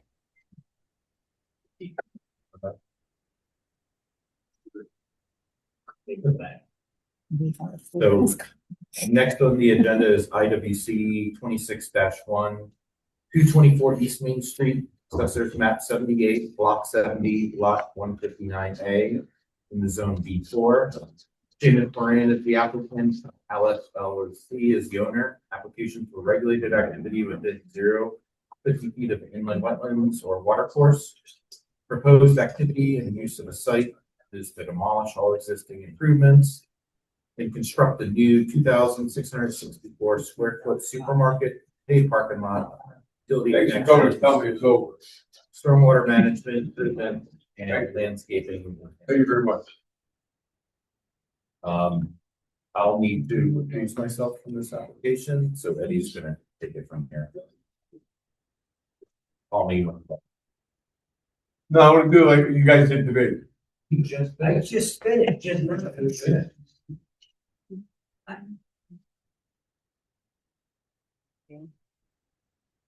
Oh, I said I consider it more.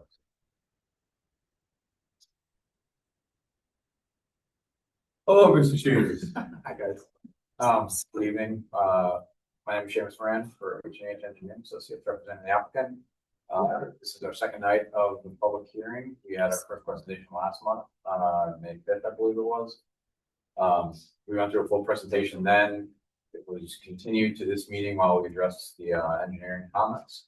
Those have been addressed. There's only one outstanding comment that from the wetland scientists just related to the survivability of the plants, which is something we're fine with. To expedite things, I guess what I'll just say is what we changed to satisfy the engineering comments or just on the stormwater management plan.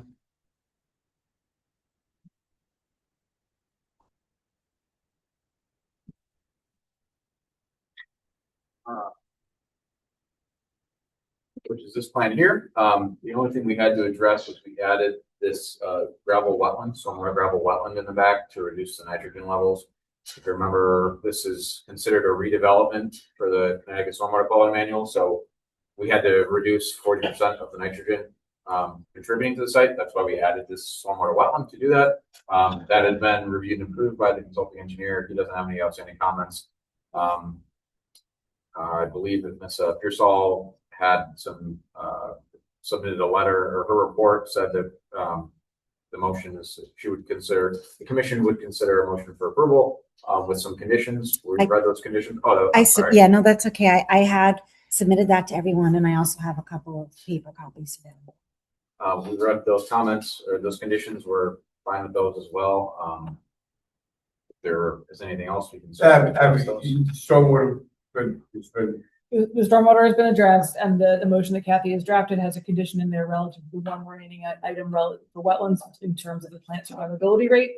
We have that. So that should be in your staff report. That should be in front of you. If you need a copy, we can get one to you. And then procedurally, you would need to close if there's anybody, I don't know if there's anybody else in the audience who also wants to make comment this evening. So just give an opportunity for folks, close the public hearing, and then if you. I'd like to make a motion to close the public hearing. Well, wait. Well,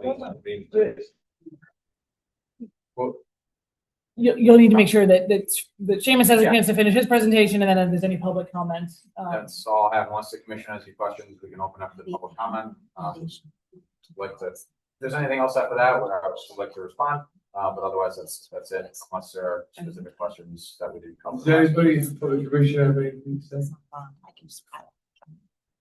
Anybody from the public hearing anything? everything's been addressed. I know that for a fact, so. With that, we can close the public hearing, right? I want to close the public hearing. I make a motion to close the public. David, we make a motion to close this almost. Yes, I just, you can, again, it's up to you how you want to, if you want to use my motion or a different one. But I just want to note that the main concern is stone. the recommendation here about the soil scientist, I just want to add this to the.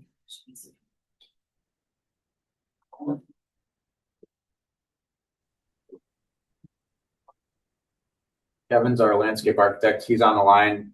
Kevin, I don't know if you have anything you want to say about that condition, or if we're fine with it as is.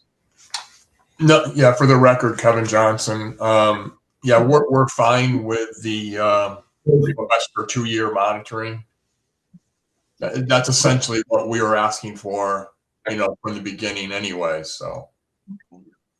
Well, Sorry, we're in a motion. I'm sorry. Public hearing is closed. So did that pass already? Oh, I'm sorry. Yeah. We closed. Oh, okay. We made. Oh, I'm sorry. I thought it was Closed. We're done. I apologize. Sorry. All right, so the proposed motion, I'm gonna read it. I move to approve application IWC 26-1 for 224 East Main Street. The accesses map 78, block 70, lot 159A, zone B4, Seamus Warren, applicant.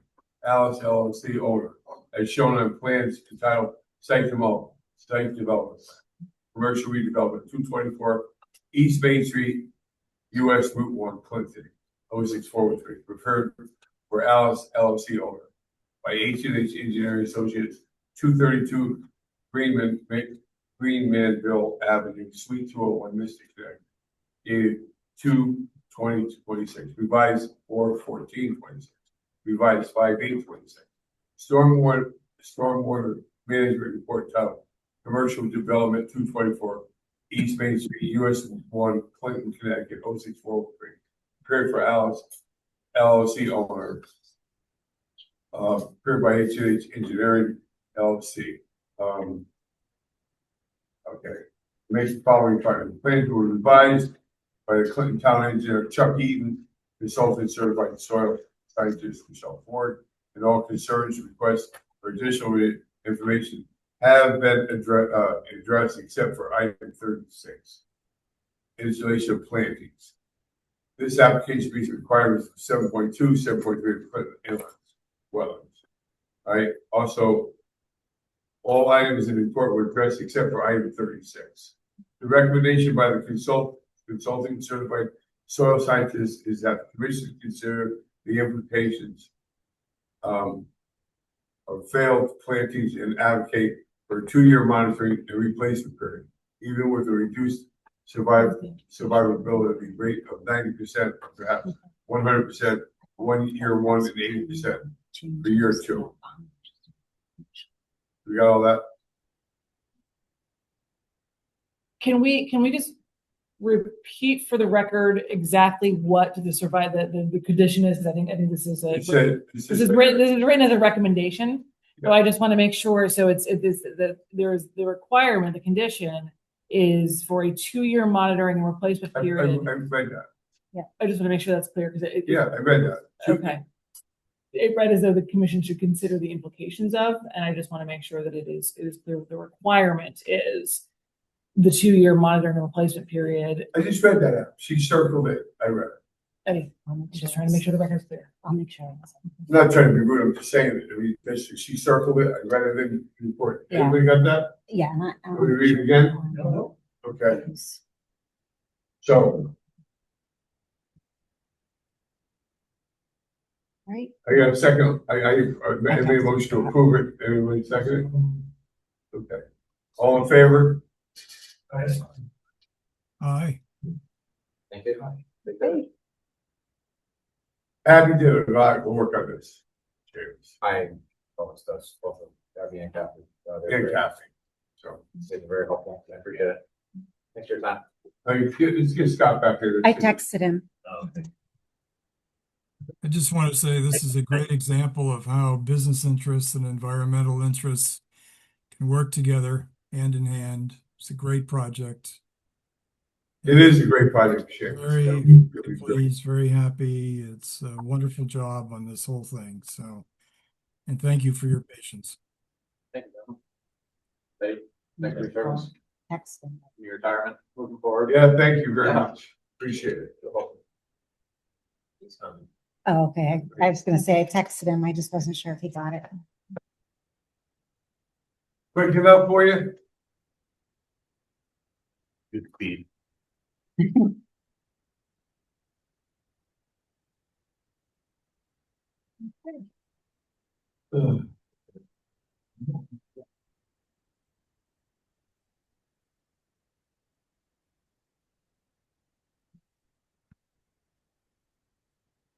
I know that was a big thing, so.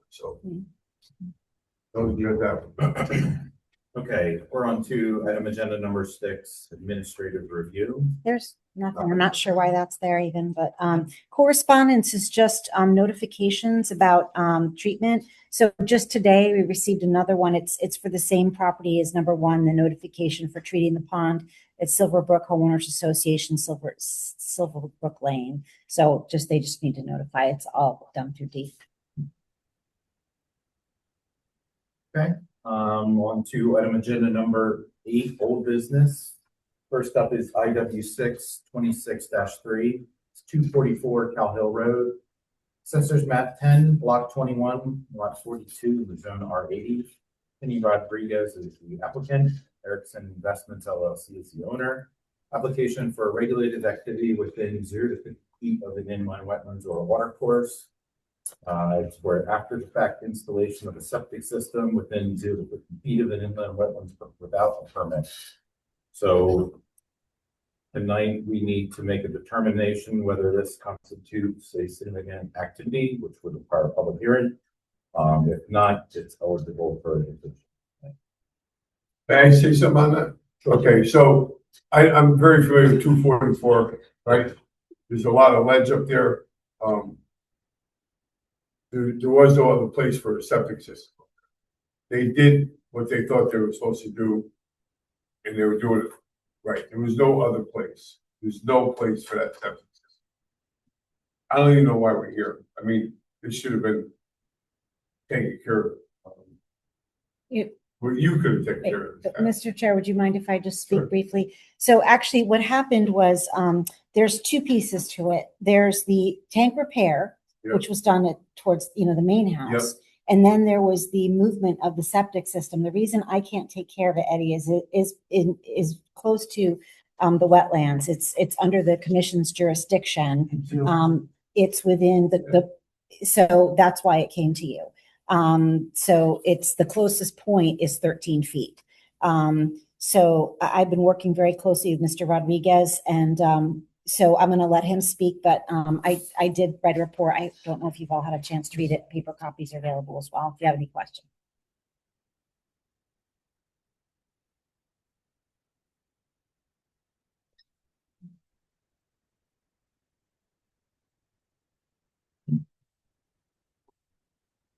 Everybody that's been up there knows what that property is.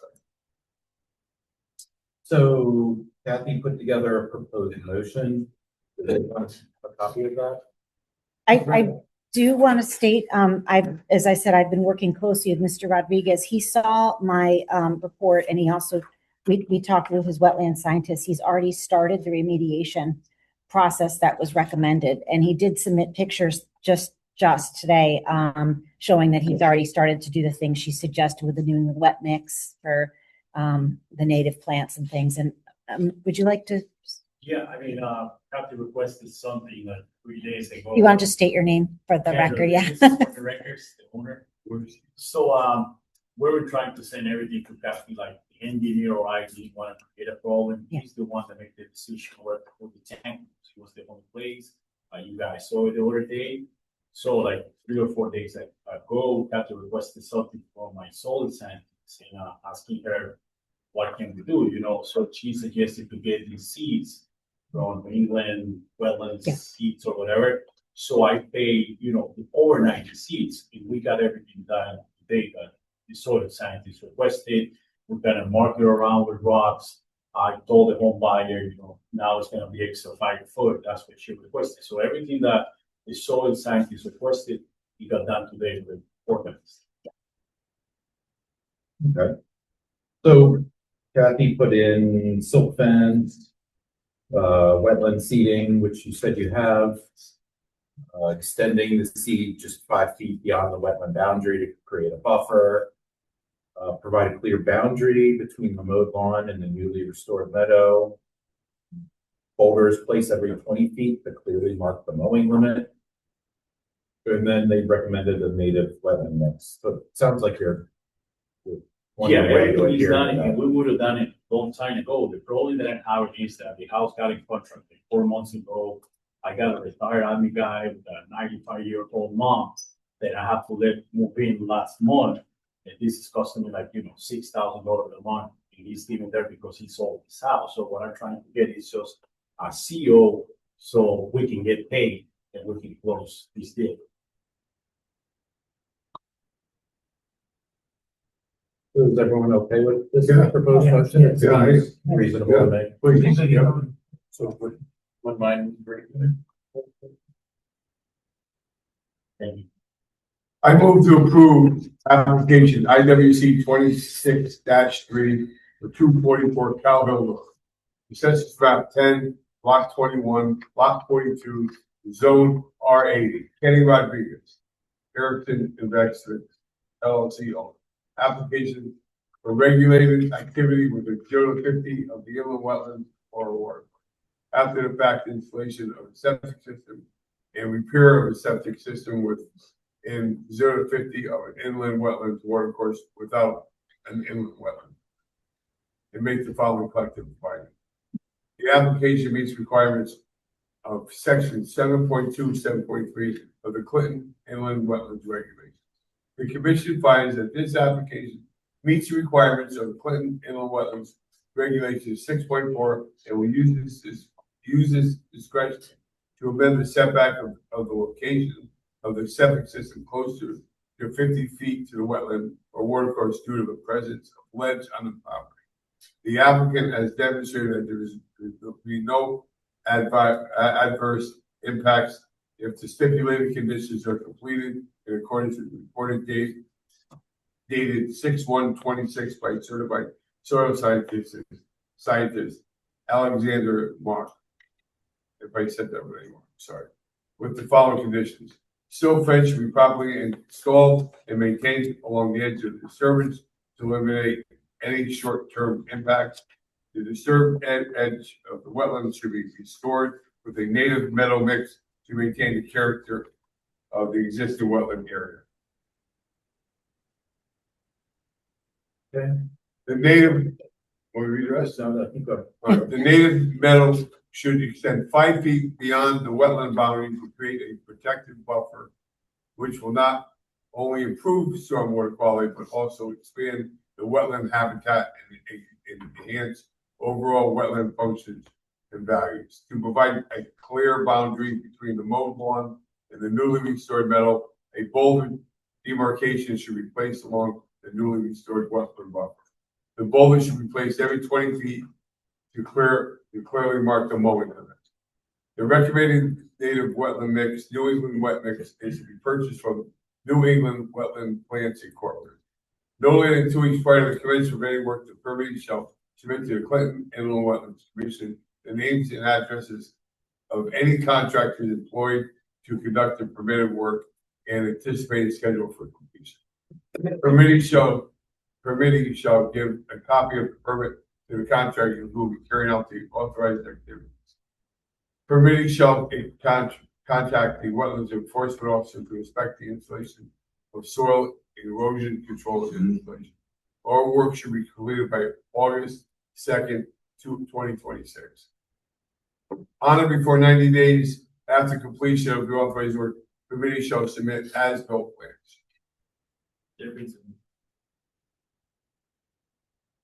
I'm sorry for everything that happened, but if you came to Kathy before you started it, we would have been here. I totally get it, like, we had an engineer, and we just. Yeah, I know. that was false. They still, yeah, but they still would have needed an on wetlands permitting. I know, but it would have. Yeah. Just get out of here. So I have a motion by Eddie. Do I have a second? I'll second it. Tom second. Any discussion? No. Okay. All those voting in favor say aye. All right. Anyone opposed or abstain? Okay, motion carries. Good luck. Congratulations. Thank you for your service, by the way.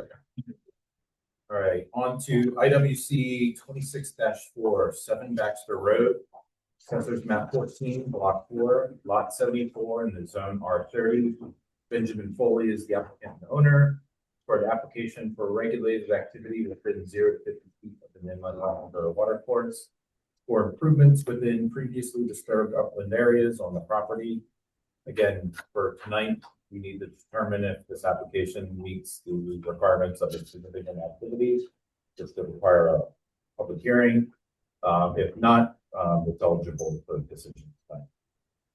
Well, one of the things I noticed right away is that he was talking about putting gravel on asphalt millings. And according to DEP, asphalt millings is considered a waste and not clean fill. So anything smaller than 4 inches is not considered clean fill. That's something I would have to think about. I can remove asphalt filling, millings from the application. I just used it on a driveway last year. Ben, can you just state your name for the record, Foley, yeah. please? You want to come closer so you could you can talk to them.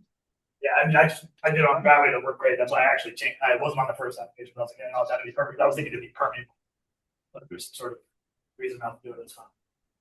Do you want to talk about your application and, you know, the? Sure, I bought this property a couple winters ago.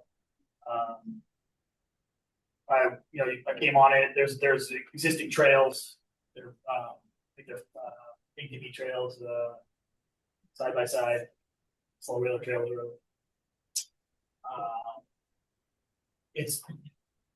Although there are trails and you could drive on it, it's very difficult to drive. Type of thing where you're knocking the muffler off. So when I bought the property, I began to kind of like try and clear ways. There's a lot of trees that were fallen and dead there, but I removed some that were healthy.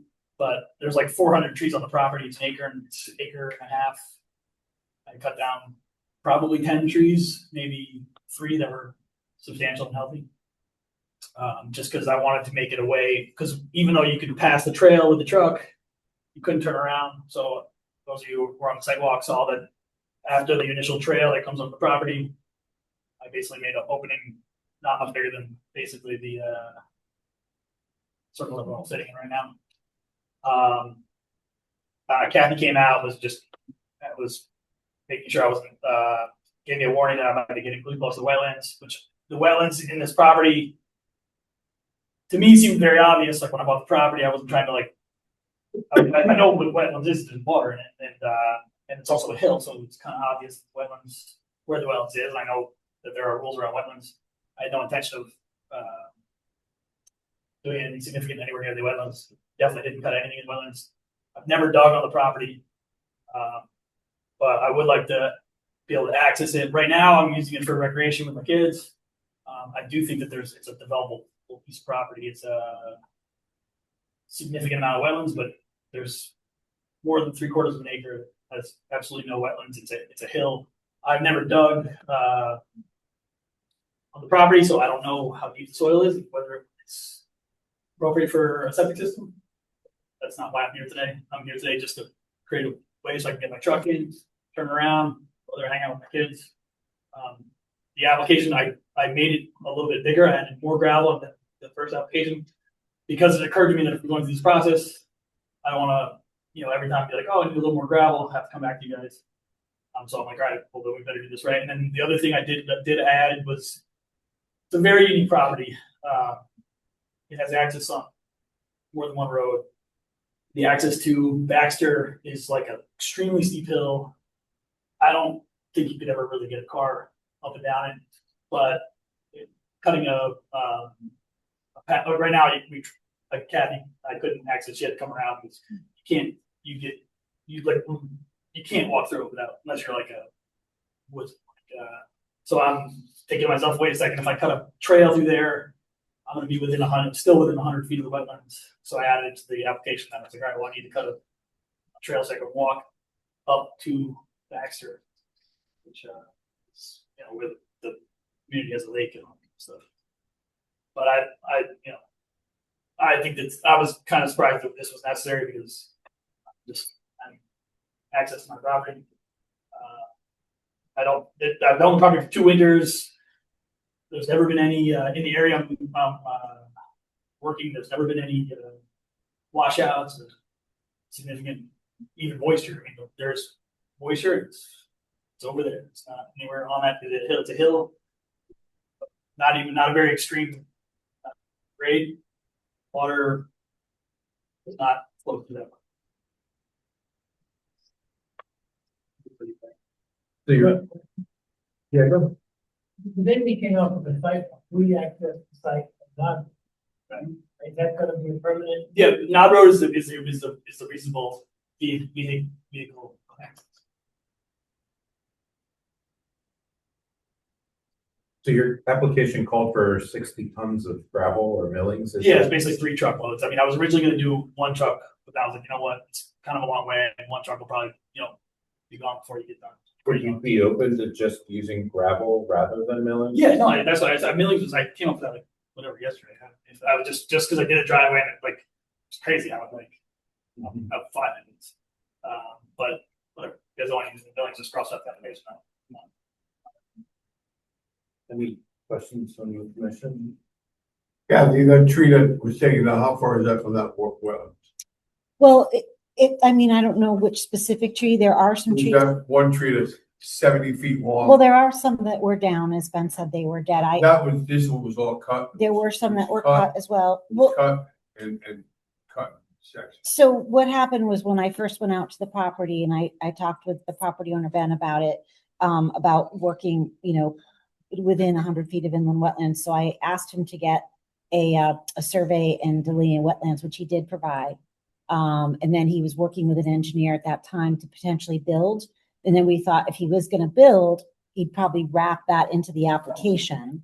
And then he decided at this point he's not going to be building, but he doesn't want to give up the right to build. So it's not like he wants to put a conservation restriction on the property, but he just wants to be able to access it. He said he's done no further cutting since I talked to him, no chipping, because he didn't want to do anything more outside of, getting a permit and making everything okay with you guys. So that's my question. How far is it from that tree that you and I walked on? I don't know the exact location of 10 that feet? tree to the wetlands. 15 feet? There's I mean, can I? Yeah. There's one tree that the one on the extreme side is maybe 15 feet from the bounds. It's a big. It was like I said, there was 2 or 3 that were like real trees that were cut down. They were big trees. I dropped them. Some of the tops of the trees were like, getting put towards the wetlands, which I would have pulled out immediately. I was like in the process of cleaning up, and Kathy said, "Hang on, stop." But like I said, nothing was even close to the line. And the stumps To the remain. extent 10 feet is not close to the The line. stumps are gonna rot. Well, at the And time, it's gonna have, at the time, I just didn't want Ben to do anything without bringing it to the committee first. So I think it was cease and desist, correct? well, I have to look through, yeah, because I have my report right here. Yeah, You gotta cease and desist because you're inside the wetlands. yeah, so Not basically, That's wetlands. It's not wetlands. In the review area, I hear that. I was nowhere near the wetlands. The tree that you took down is 10 feet away from the wetlands, maybe 15 feet tops. You were saying it's not the wetlands? It is wetlands. Kathy and I walked out there. If you're saying it's 10 feet from the wetlands, and you're also saying it's in the wetlands. That's Not saying wetlands. the same thing. It's yeah, you're within 50 feet. It's the review. Upland review area, not, yeah. You're in the upland review area. Just because you're not in the water, you're still in the upland review area. That's why you were given a cease and desist. But I wasn't giving. I issued him on March 14th, I issued him a warning of violation, and I wanted him to get a survey in the wetlands delineation to in the proximity of the activity, which he did get. And then at the time, like I said, he engaged a professional engineer to explore the feasibility of constructing a structure. And then he since determined that development is not feasible at this time. So, again, I brought it to you all to make the determination as to what you wanted him to do. Did you have a recommended motion? I do have a recommended Modification to motion. remove millings. Yes, correct. I do. I have a recommended motion. Again, you're free to, yeah, whatever you choose as your commission. I move to approve application IWC 26 for 7 Baxter Road access, accessories map 14, plot 4, plot 74, R30 zone, Benjamin Foley application for regulated activity within 050 feet of the inland wetland, of course, improving the disturbance areas on the property. And to make the following collective findings.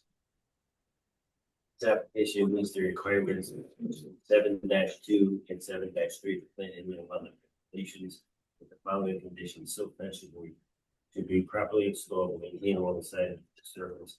Will eliminate any short-term impact. Disturbance edge of the wetland should be restored with native meadow mix to maintain a characteristic of existing wetland area. Number 4, the recommendation native and wetland mix. New England mix west is to be purchased from New England Wetland and East. Number 4, the property owner shall contact wetland before their office to inspect the installation with soil and erosion control after installation. Number 5, all work is completed by 8/2/2026.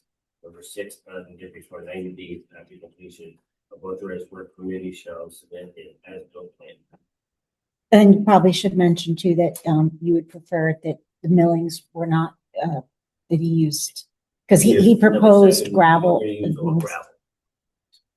Okay.